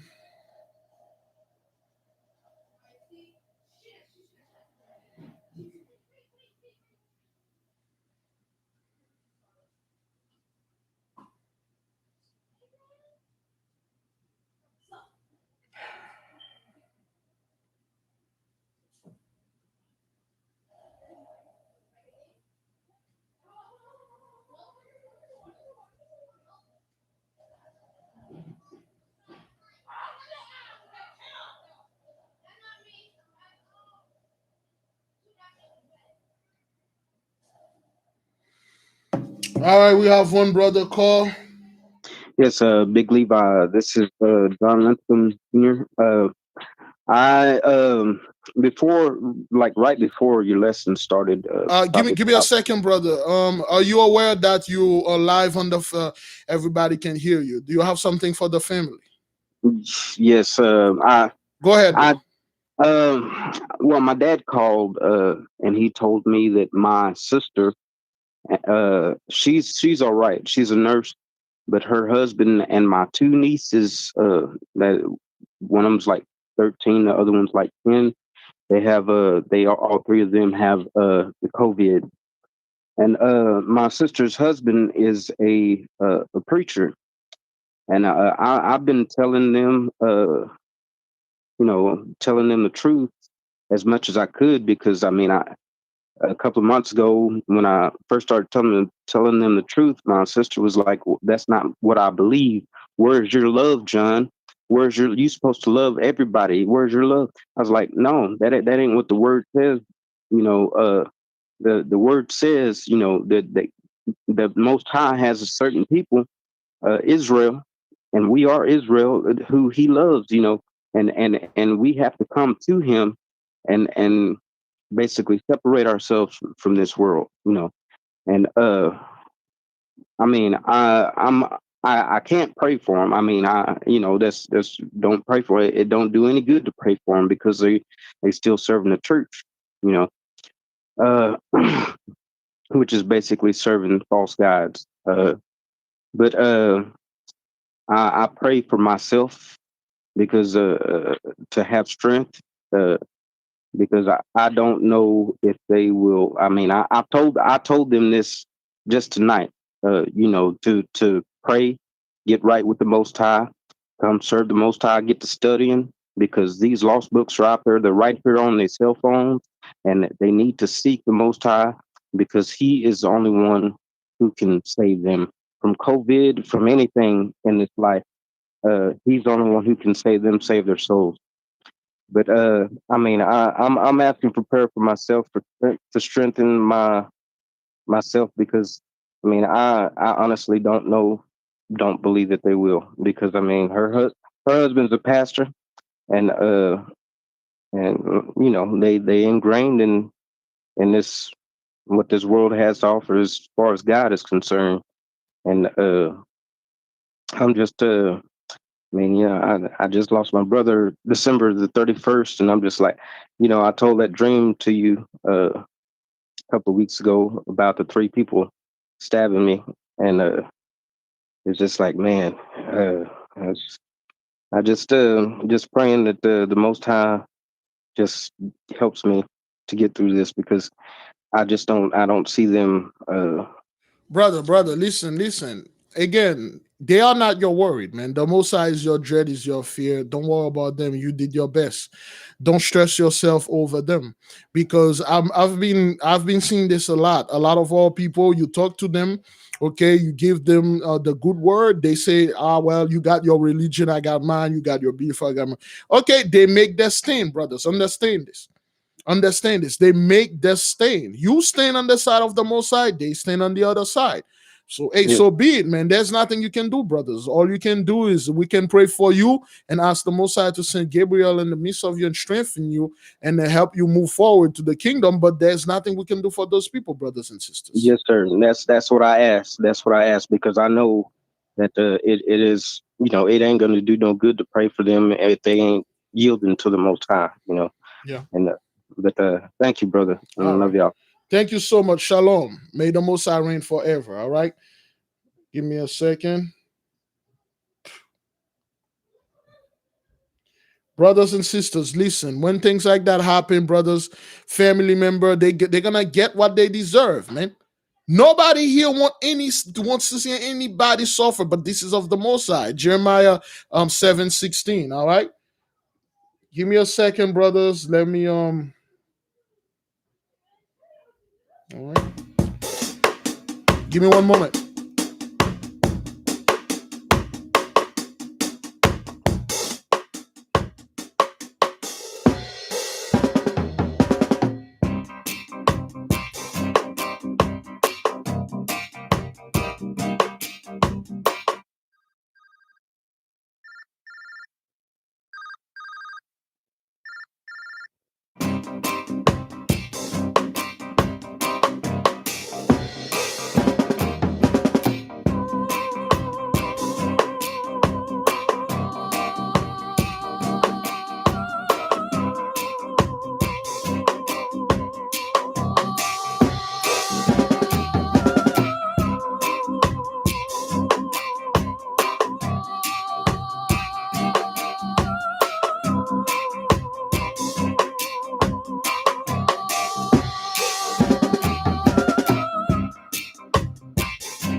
All praises, brothers and sisters, all praises. Shalom, sister, what you have for the nation? Well, what I have for the nation, brother, is today I was in my restroom, and I guess after I took a shower and everything, so I started cleaning up the restroom, and I heard a voice saying, "They're eating up the children's bread." I said, "Huh?" He said, "They're eating up the children's bread." I said, "What bread?" He said, "A substance." I said, "Well, who's eating it up?" He said, "The pastors." And then after that, he said, "I'm going to repay them to their face." All praises. He was mad. All praises. Yeah. All praises. Yes. And I had another dream real quick. It was about 5 years ago. I was outside the park cooking on the grill. All of a sudden, a lion came. The lion was so beautiful. It was a silver that I never seen before. But it started chasing people. People started running. I tried to run into a car. I couldn't get in the car because it was too big. And I ran. I fell. And when I fell to turn around, the lion was up on me. It was right in my face, eye to eyeball. And it looked at me, and it turned around and ran, started killing everybody else. That's all I got to say. All praises, sister. All praise. Shalom. Thank you so much for calling. Thank you. All right. Shalom. All praises. May the Most High reign forever. May the King reign forever, brothers. All right, brothers and sisters. The Most High is going to deal with those guys because they stole the substance of his children. Those pastors, man, they are taking everything from the people. Okay, so just like the previous brother called, that guy is a preacher. Now they had CV and stuff. I mean, the guy, he feel bad for them, but again, what the hell, man? They can do nothing, man. All right, brothers and sisters, should we keep on trucking or should we leave this here and pick up tomorrow? Should we keep on trucking, brothers? All those things are connected, brothers. The sister already sent me an email.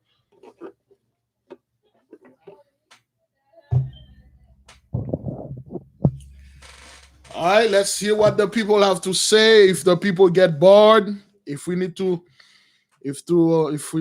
hand this, I don't want the people get bored, man. All right. Okay. The people are voted, brother. Let's keep on trucking. Let us keep on moving, brothers and sisters. Okay. Now, brothers, this is a very important part of the lecture, so to speak. You will understand, brothers. There are certain things I will leave out because people they will argue with it and because they learn something else in the church. You have the book. This is page 305. You can read it for I'll tell the page that it is. You can read it for yourself.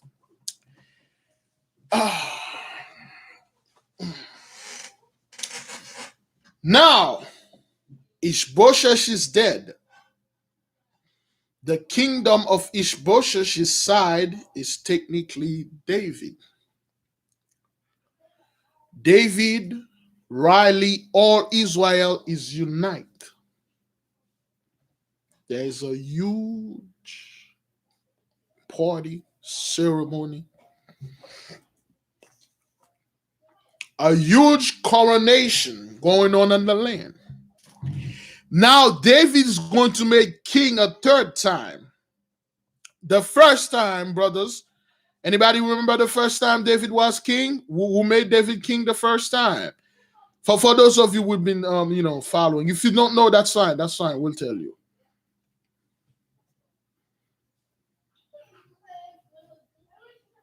Good.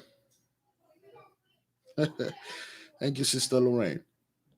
Thank you. Samuel, thank you. Samuel anointed David to be king the first time. David was already, the moment the oil is done, pouring the oil, boom, David is king. Then it was made official by Abiathar when Saul died. Then he's making official again because Ishbosheth died and the two kingdoms reunited. Now there's a great coronation. All the kings around send congratulations to David. David, man, you king. You know, you're a wise man and all that. There's a huge party and stuff like that. All the stuff. Whatever, man. But there was one kingdom out there, brothers. There was one place that was in Judea or in our holy land that did not send anyone. That place didn't send anybody over there. No congratulation, nothing, because they don't like place.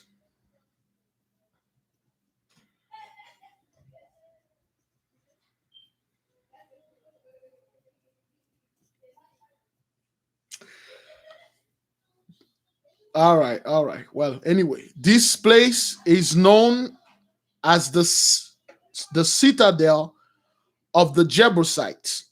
The Jebusites were the descendant of the Canaanite that was there.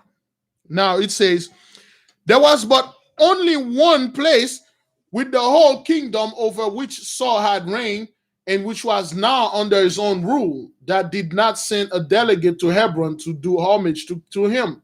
This was the citadel of the Jebusites, which, as I have already said to your majesty, was still held in the midst of the land by the original inhabitants. These people were the race of Canaanites, were the race of Canaanites and son of Heth. Remember the son of Heth, brothers?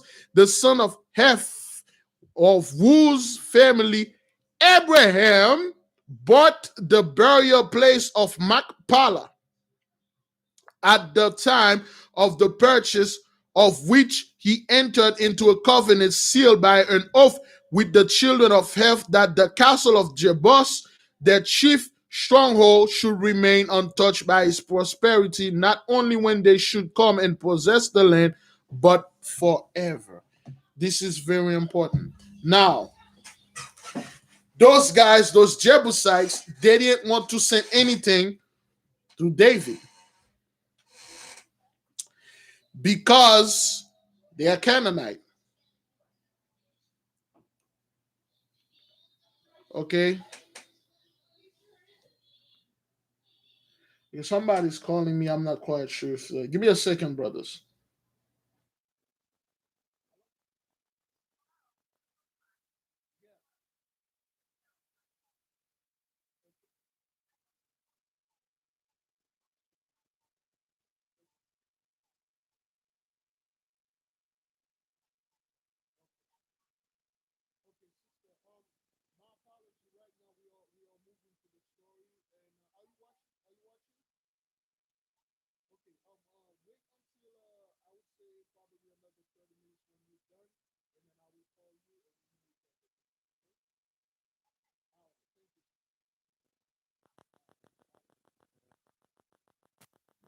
All right, brothers. That was another important call. Okay, so let us keep moving, brothers.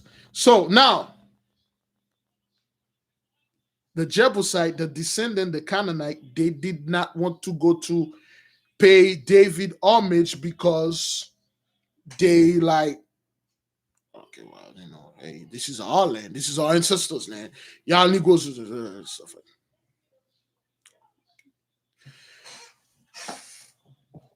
There's a very important thing said here, brothers. Remember, Abraham purchased a burying place from Hebron, from Heth, the father of the Jebus. Okay, so the Jebusites, they made an oath with, brothers. Listen, this is very, very, very important. That's why we told you, when you're signing a contract with the Most High, read the fine print. Read it. Read the fine print, brothers. This is how the Most High do his thing. Abraham, everybody around the world, around the land, they know the prophecy. Abraham going to and he read his son and stuff like that. But the people of Machpelah quickly made a covenant with Abraham. They said, Abraham, well, this castle, this place, is gonna stay with us forever and ever and ever and stuff. You cannot take it. And Abraham say, as long as my reign is here, Good. Uh, so they made an oath by a well. Now, report came back to David, brothers, and Abiathar said, David, well, you're the king of the land, but Abiathar is the high priest, okay? And Abiathar said, well, David, you're the king, but you're not the king of the whole land because those Canaanites, the Jebusites, they refuse to pay homage and things like that. So David said, well, brothers, understand this. David never do battle without consulting the Most High first. David never attacked anybody without praying to the Most High and ask for guidance first. That's what I tell my people. Wait. Ask the Most High and wait.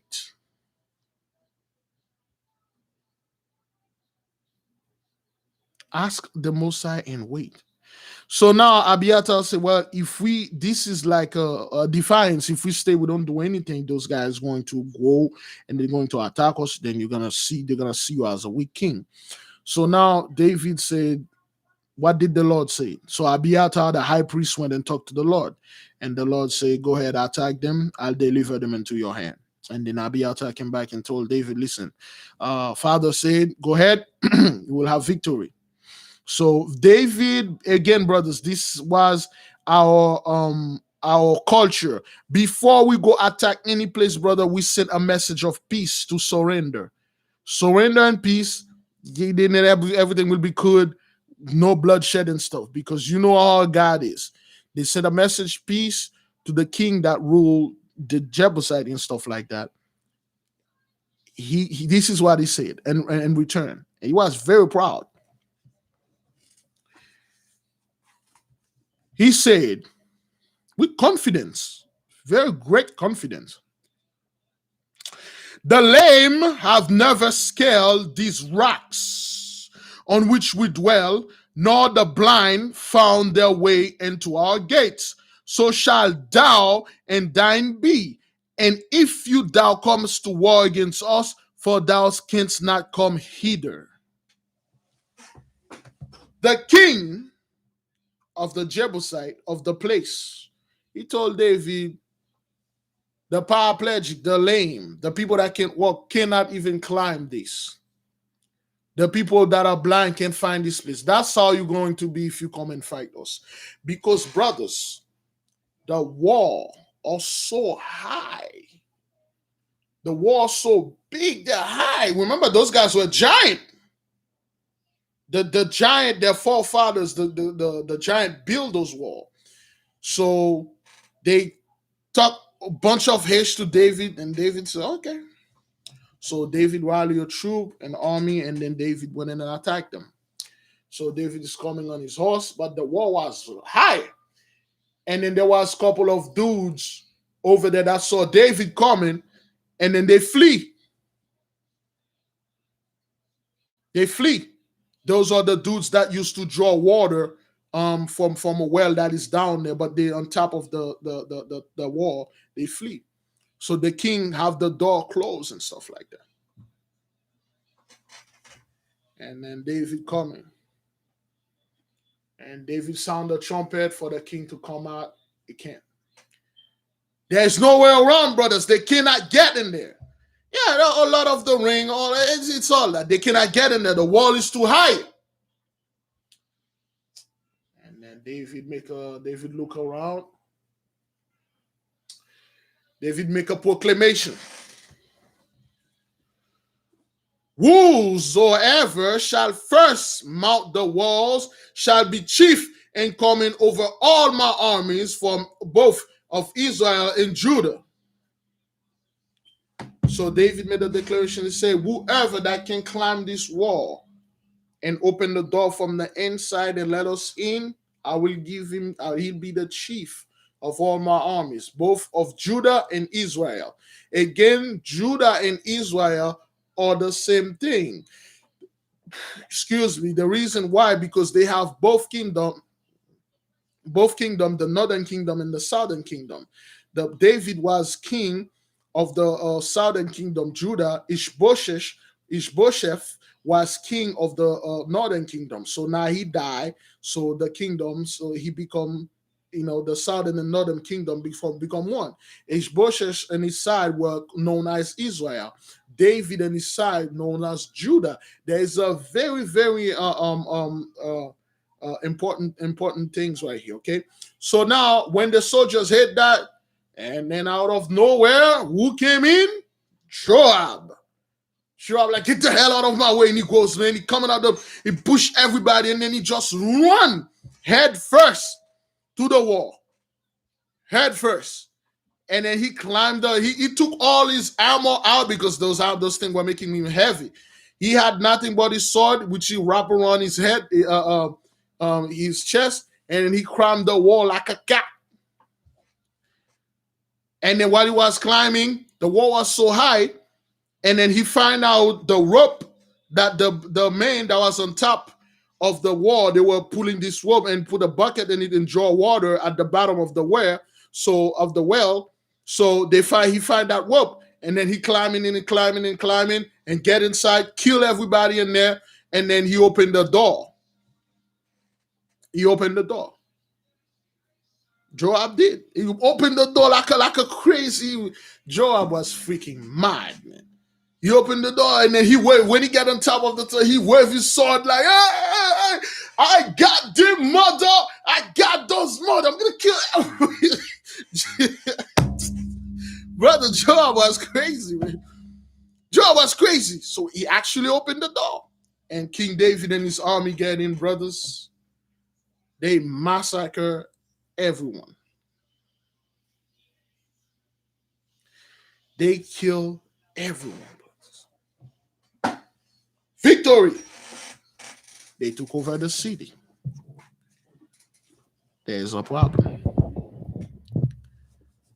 There's a problem, brother.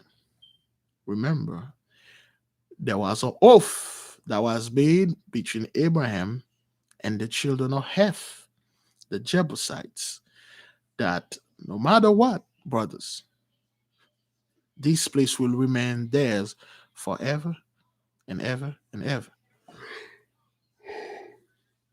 But now David is king.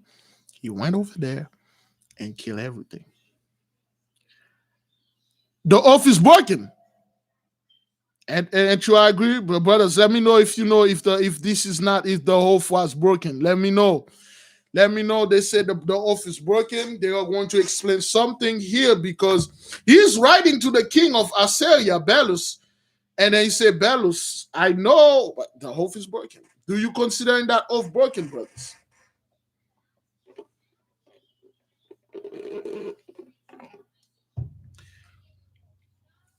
Nope, the oath is not broken. Yes, it's broken because the oath was made, brothers.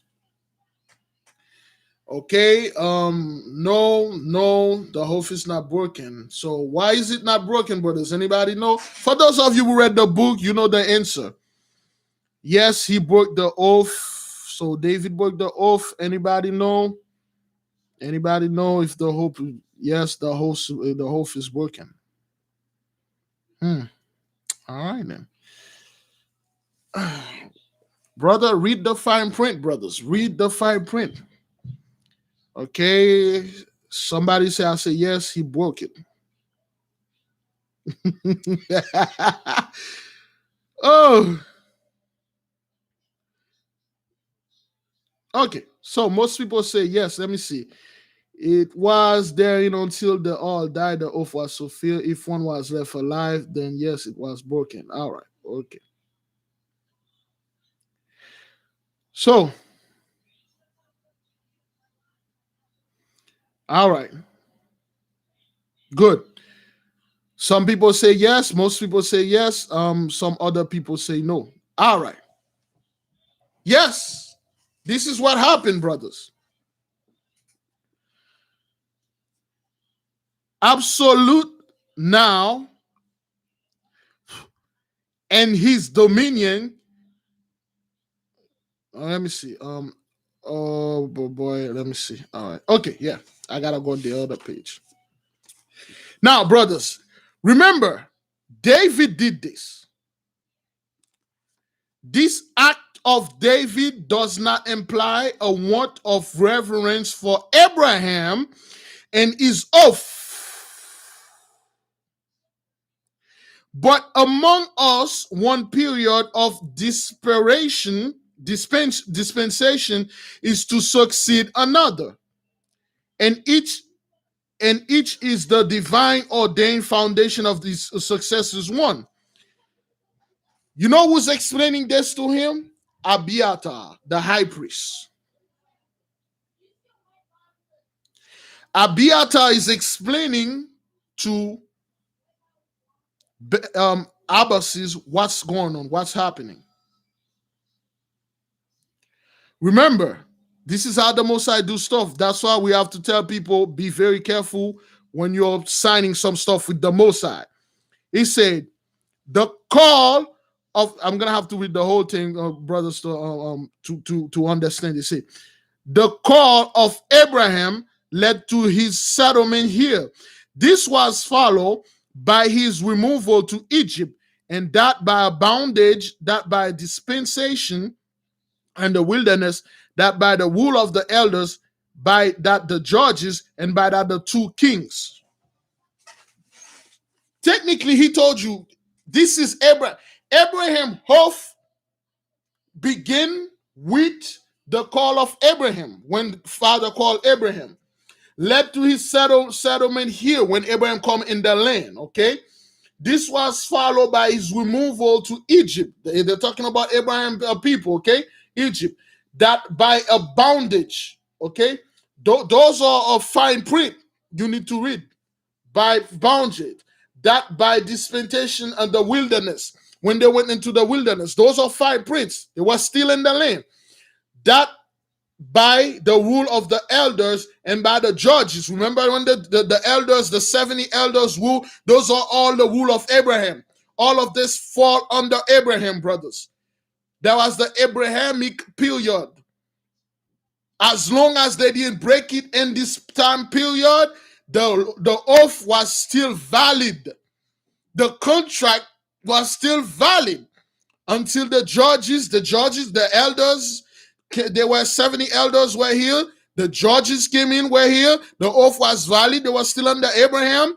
The two kings came in. Saul came in. It was still there.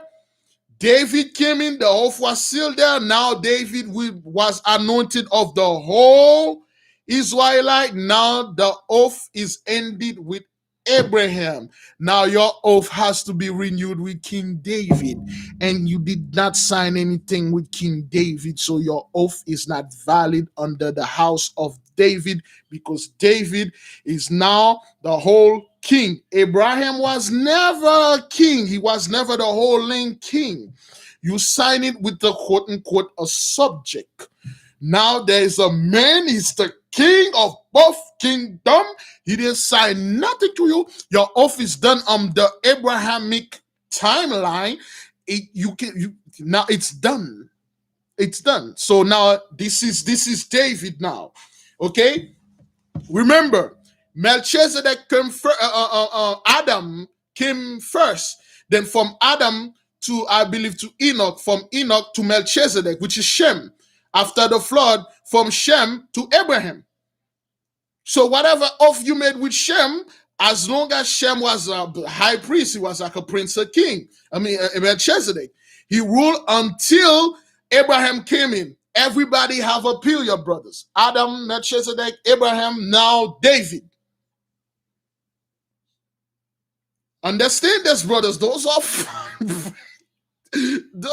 fine print. Be very specific when you're dealing with the Most High. This is the high priest, brothers, explaining this to him according to the Most High. Yeah, that's the high priest.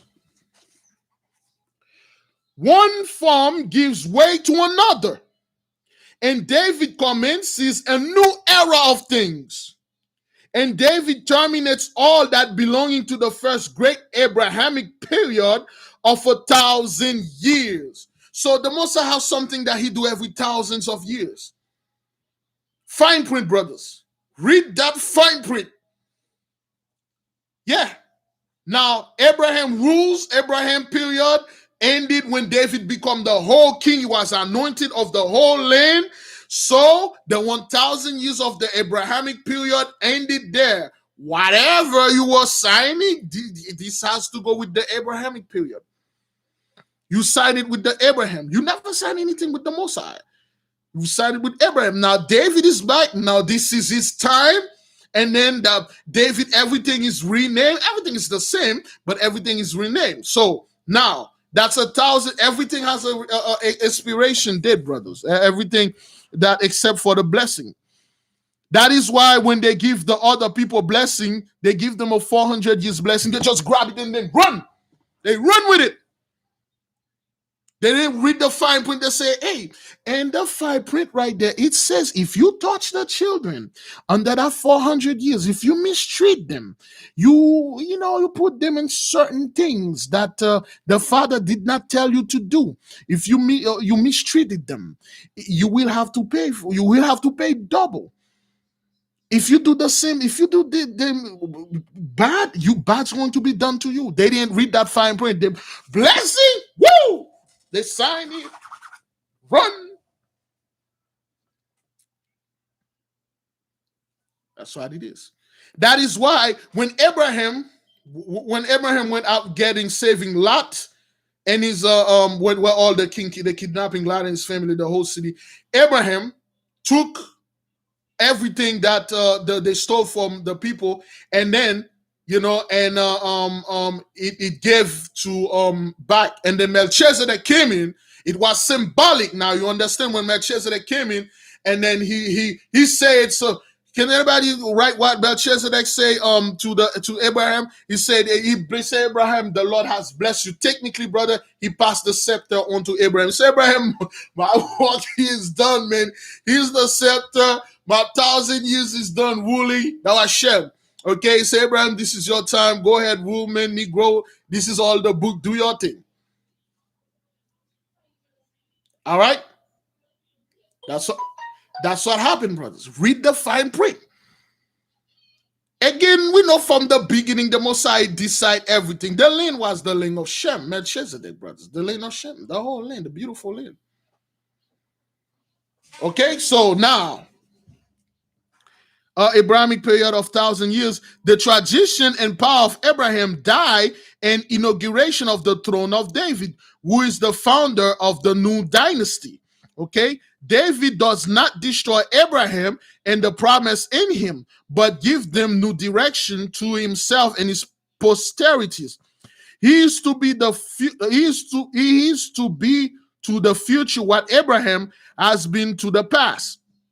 As the Hebrews of today call themselves the seed of Abraham, the true Israelites of the future shall call themselves the sons of David, and the title of the king shall be the prince of the house of David, ordained such in the mystery of God before Abraham was.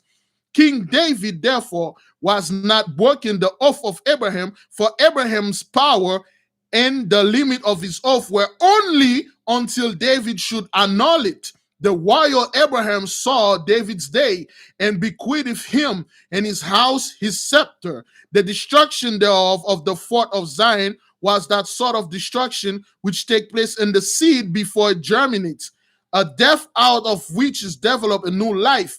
This stronghold of the Canaanites was the last link that bound the present of the past, and it's the structure of path, the way the structure of glory of the house of David.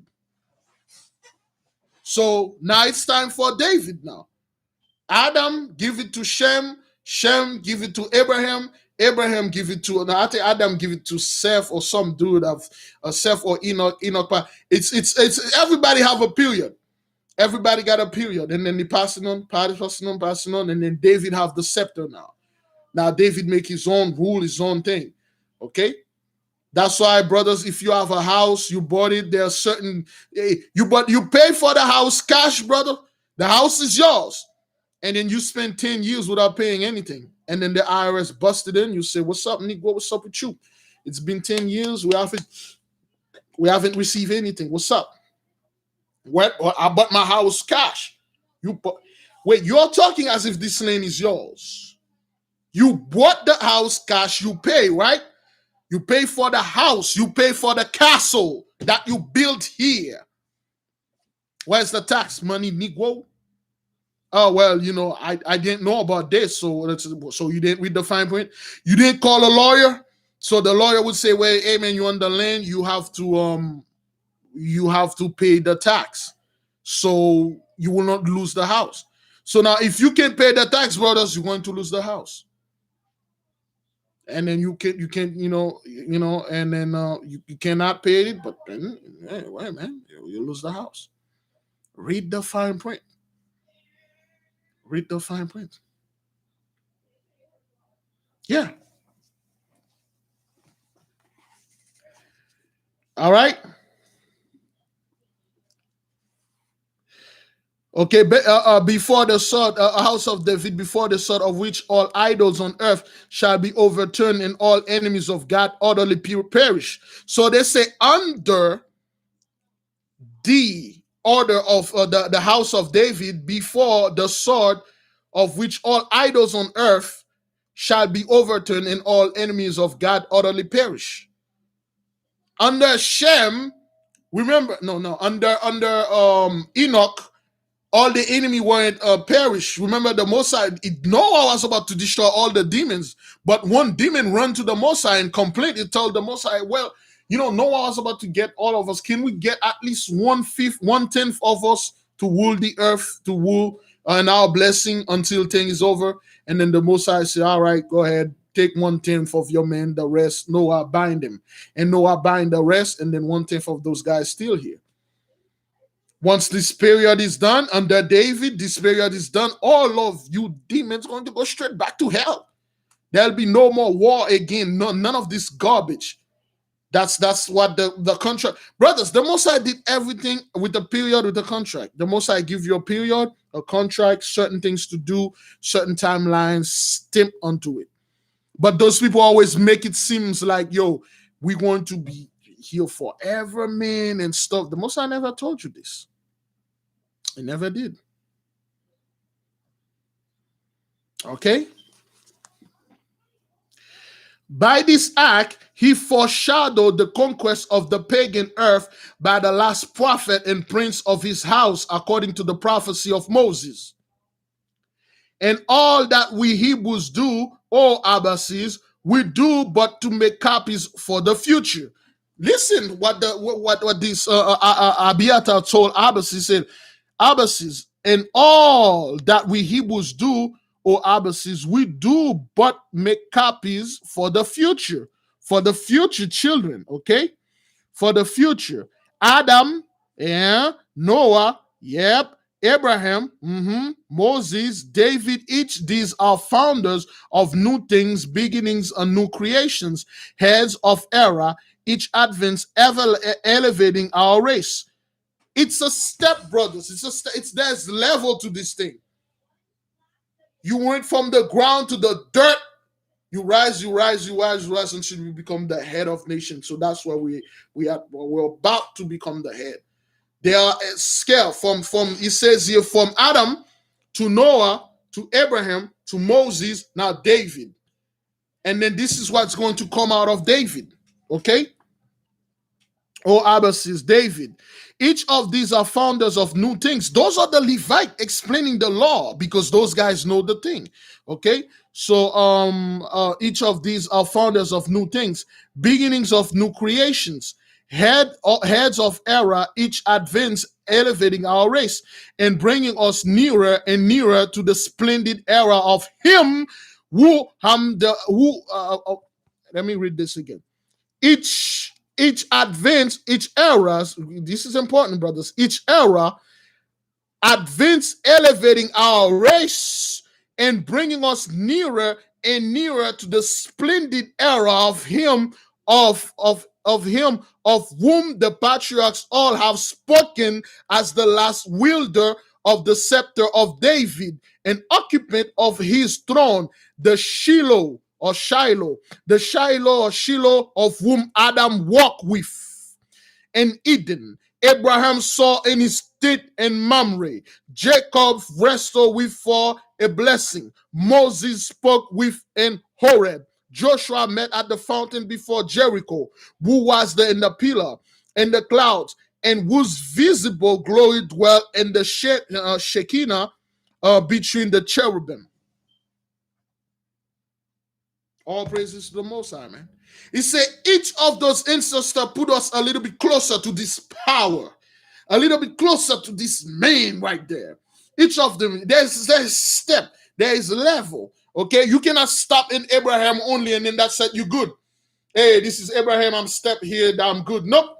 Keep moving until you reach this man that you want to get close to, until you reach his face. The man that walked with Adam in the garden. The man that was there with Noah. The man that Moses communicated to. The man that Joshua saw. The man Jacob wrestled with. Each of those guys work you a little bit closer to them. It's the final step, brothers. We are in the final step.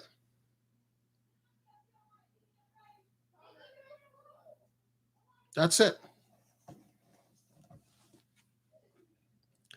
Him, the express image of God, the outgoing of his presence, the son of his right hand, who is the fullness of time, shall be born in David's line. You already know what they are talking about here.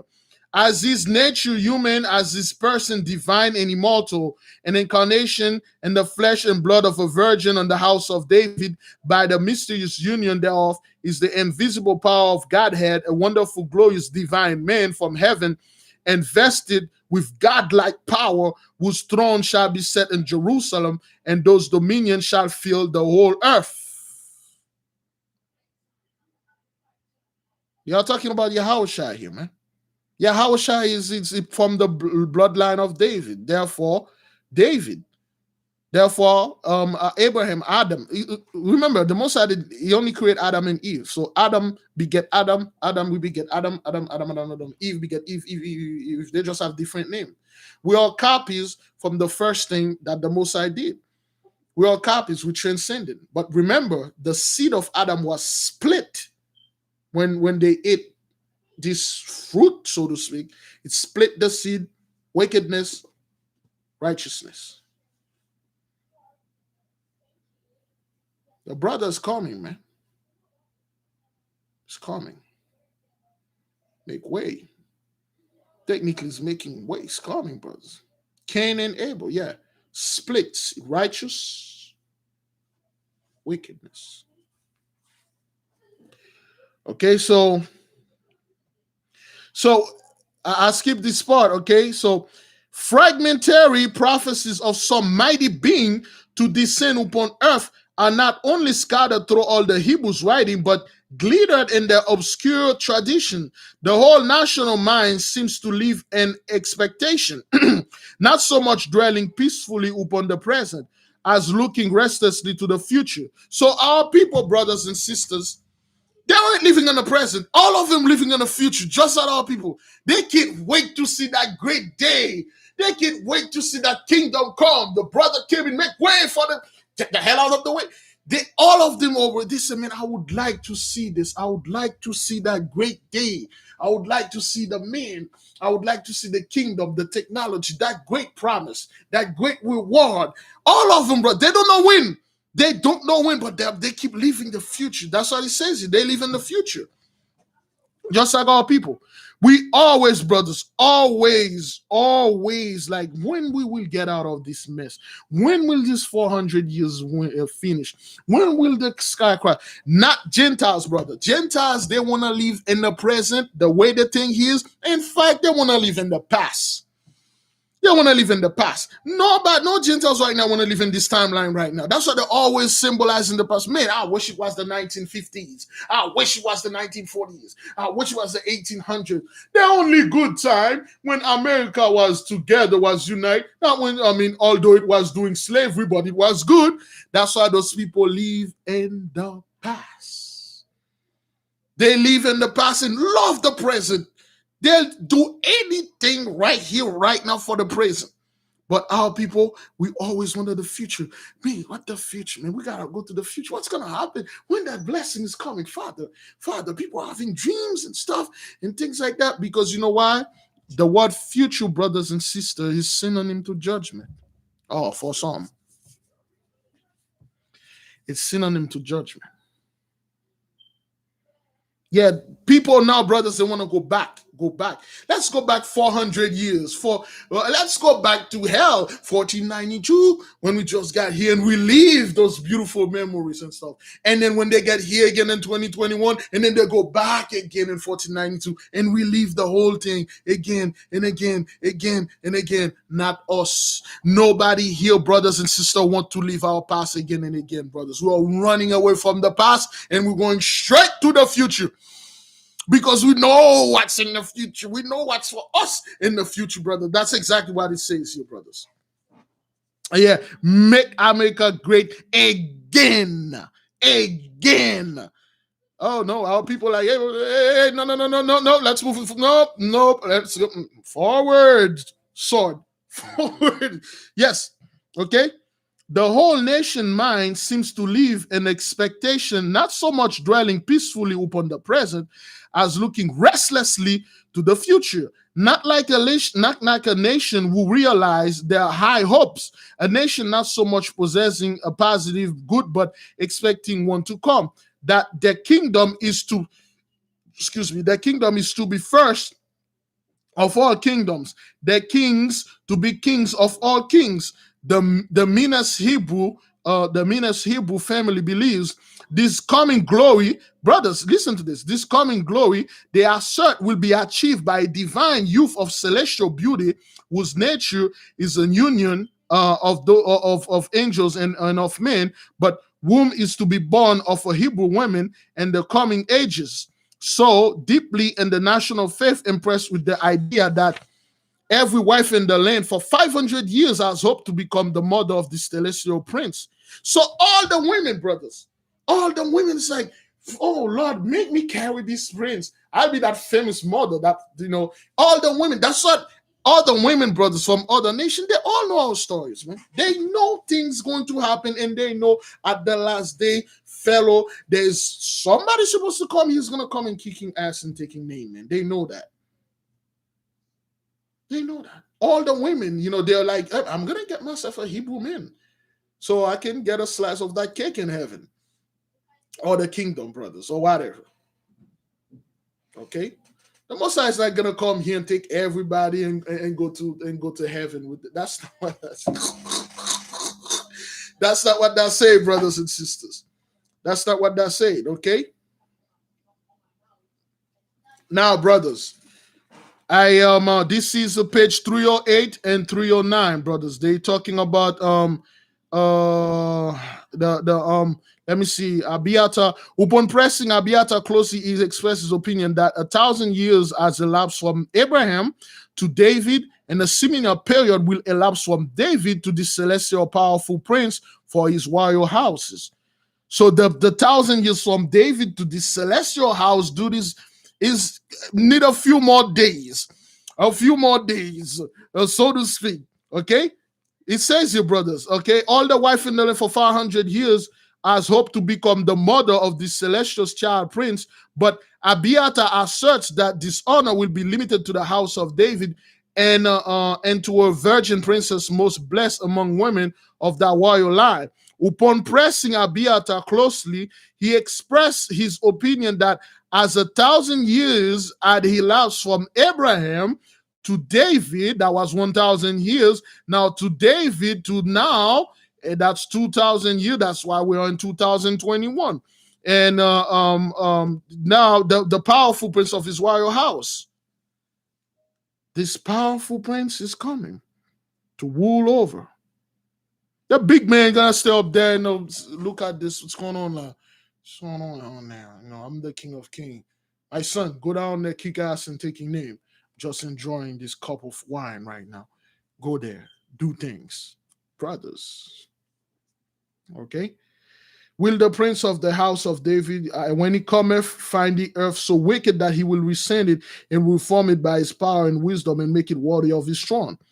That's what they say. He said, when will we it, again now the city of David and Mount Zion. That's what David said the place will call. Zion will come down there. Now, brothers, all of this chapter page 309, okay, to 305.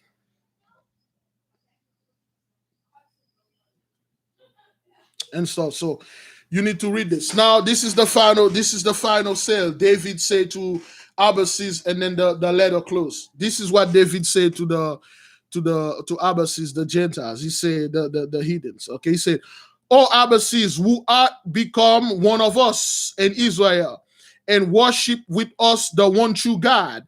I have determined to establish the worship of the nation I govern with a degree of magnificence in keeping with the dignity of my kingdom." He's talking to Abbasis. Abbasis, you dwell with us, you come with us, you like us, you worship our God and stuff. I am going to coming over here. I'm going to do great things and for the kingdom and stuff. So I shall take 36,000 men with me to guard it. So he said what he said here. He told Abbasis, you are one of us. It's time for me to tell you everything. I'm about to take 36,000 men. I believe 6,000 from each tribe. And then we're going to gather, and then we're going to get the Ark of the Covenant. We're going to build a house for my Lord. We call the house the house of we're going to build a house for our God. And then he gave the task to Uzziah. Uzziah.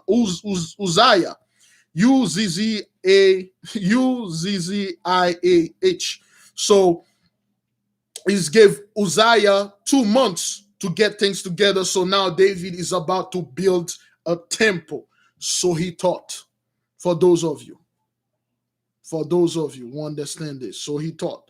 Now he was going to build stuff. So for the king. So now he's giving a task to Uzziah, a Levite, to go out there, rounding up men, so he can build the temple for the Ark of the Covenant. Our brothers and sisters, we stop here. Tomorrow, if YAHAWAH Father wish, we will continue in letter 15. Okay, letter 15, and then the city of David, because David going to build a city called Zion.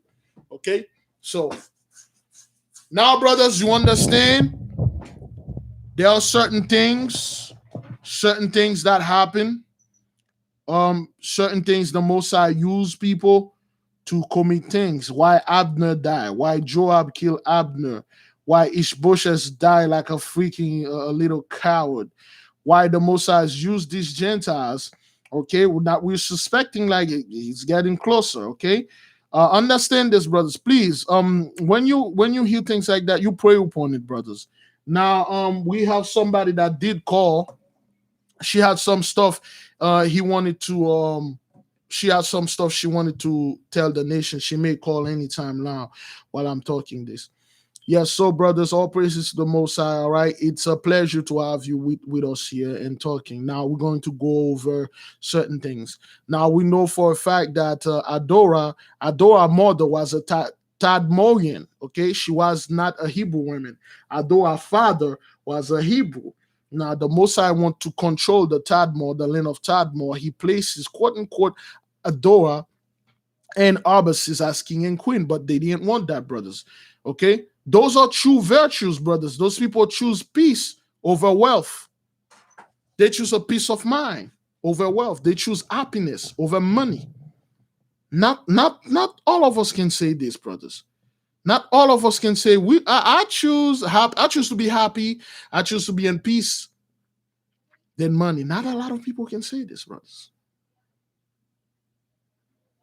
They choose to stay with our people. They choose to stay in the land of Judea. They choose to worship the Most High. Brothers, understand this. Everybody, so to speak, they have a choice, brothers. They have a choice. They choose. They say, nah, man, I ain't gonna go over there, man, being a king. You know what that is, brothers? Technically, listen to me. Technically, in our time, somebody said they have opportunity to say, How would you like to be president of the United States? You will make billions and you got all the corruption you can do. Some people like, you know what, man? I have this house, man. My daughter is here. I got a podcast. I'm happy, man. I, nah, man, I'll pass, man. But you're gonna make million, but I am not gonna be happy. I am not gonna be at peace. That dude said the burden of being a king is so heavy, no amount of opiate can dope top. Technically said no amount of drug can get you out of this. It is true, brothers. A lot of those people you see out there, you see those celebrities, they are kings. They are kings and queens, but they're never happy. They dope themselves until they die. They cannot take their pain away, brothers. That's why David said, peace is power. They're powerless because they don't have any peace. Biggie said there's more money, more problem, brothers. That's what that is, man. Some people, they will choose money for sure. Most backward scum will choose money over anything. That's why the sister said, the Most High said those people, they are choosing, they are eating the children's substance. Give me a second, brothers. Okay. Give me a second. Whoops. I saw her then. Say it's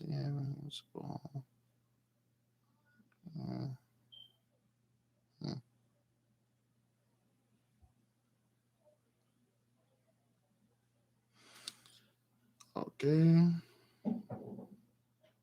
Okay, hang on.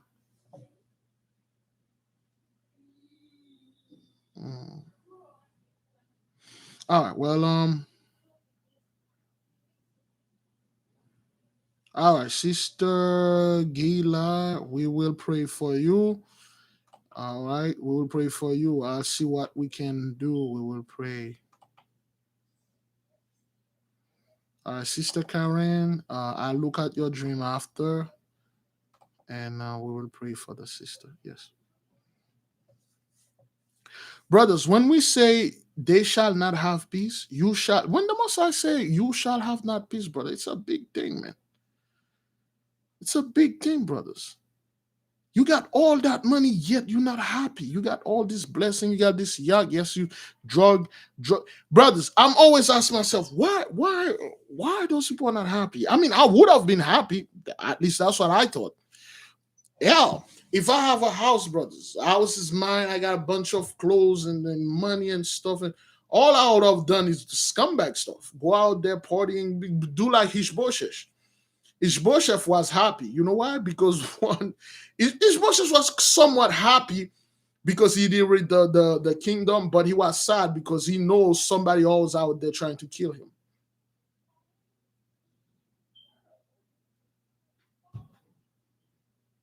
Those people that choose happiness, they choose the Most High. They choose a simple life, which is that's what our people want, but they cannot have it. Our people can be in peace. If the enemy is not at peace, you cannot be at peace. They will persecute you. But now they got so much Haitian in their plate. It's too much. Yeah.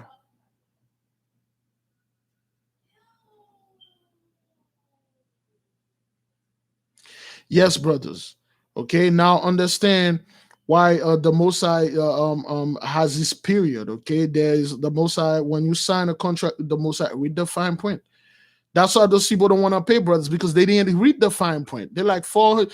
They didn't even hear the word 400 years. They think the moment you heard I'm going to give the sword shall be thy blessing. Yep, nope, I'll take it.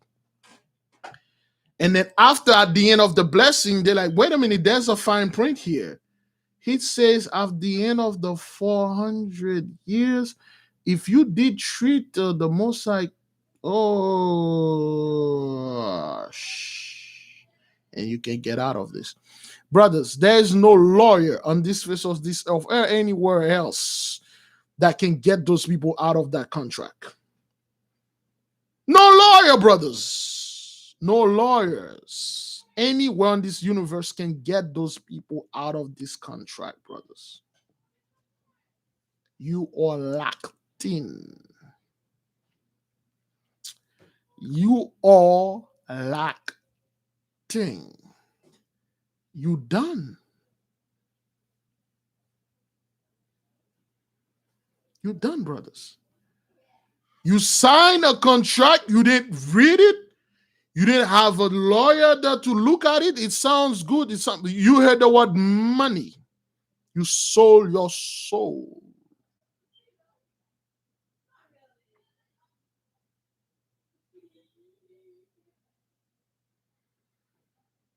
Thank you, Sister Terry. You have peace.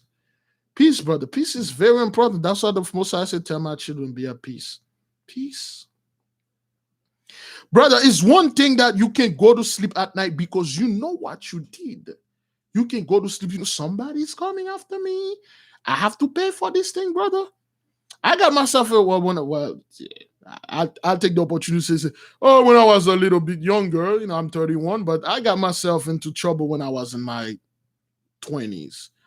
Certain trouble. It wasn't anything illegal. I ended up putting some of that dough that I was needed inside of an oven. And then the oven was sealed. I could not get that dough out. Brother, I could not sleep. Like, damn it, 9 months, that dough going to be ready. Good God, what I'm gonna do? I'm young. I don't have a house. I don't have a place. I can't bring that bread in the house. What the hell am I going to, brothers? I could not sleep. The only good thing that happened, I lost a little weight, but I was sick because I was afraid. I got myself. Can you imagine somebody now? I didn't mess with Nabosa. I messed with something that, you know, a regular person. But imagine, brothers, you mess with the Most High, brothers. You mess with the Most High children. It's coming for you. You see the sign, brothers. You see, when the Most High is doing his thing, he's doing it all over the world. Which one of you saw that video in Myanmar or whatever that country name? The military, or so to speak, they kill, or the police, they kill 18 people. They just shoot them like point blank. They shoot them point blank. They were protesting. That's World War III among the Gentiles, They killed 18 people, brothers. Yeah.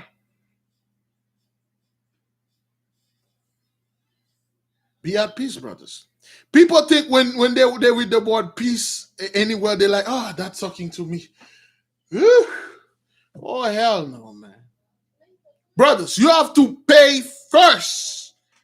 If you committed any crime before, you have to pay for your crime. Damn. If the Most High says so, you will be at peace. With the fine point, man.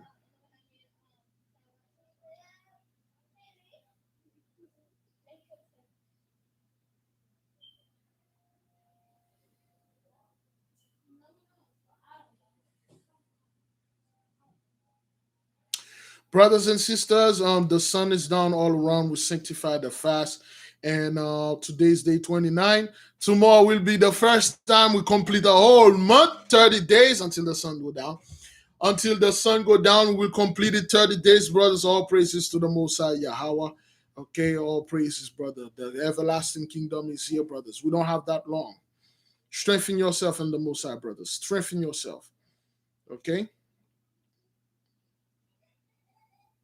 Okay, strengthen yourself, pray. You know, brothers, don't worry yourself about marital things and things like that. Give me a second.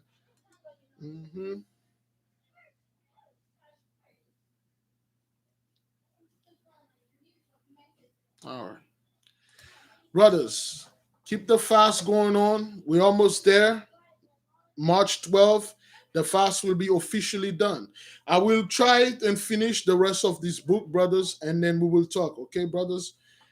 By the power of the Most High vested in me, I'm leaving all of you in peace, brothers and sisters. I'm leaving all of you in peace. Be at peace. It is important, brothers, to choose peace no matter what. Peace is power. War is not prosperity. That's what David says. Somebody need to put that quote there. Be at peace, brothers and sisters. Thank you for being here. I make no promise, brothers. I don't know. I may be there tomorrow or tomorrow night. I don't know. All I know, you'll see me doing the prayer if they don't mess up my internet. Thank you, brothers and sisters. Peace be with you. There be no Jacob's trouble. Our kingdom is here. Our kingdom is coming. May Yah reign forever. May YAHAWAH reign forever, brother. May his kingdom establish here forever. Brothers, I cannot promise you that you will make it. I cannot promise you that I will make it. All I know, Father told me to tell his children, be at peace. You done. You already paid. Father will repair everything that you're doing. You good. You don't have to worry about anything because why? You didn't do anything. You already paid for what you did. You paid for your parents. You paid for what you did. Certain little things that you did in this life, brothers, those are minor stuff comparing to what our forefathers did. We're good. We're waiting on the Most High to come and cast judgment upon the enemy and the heathens and the one that refused to cleave unto us. Shalom, brothers. All right.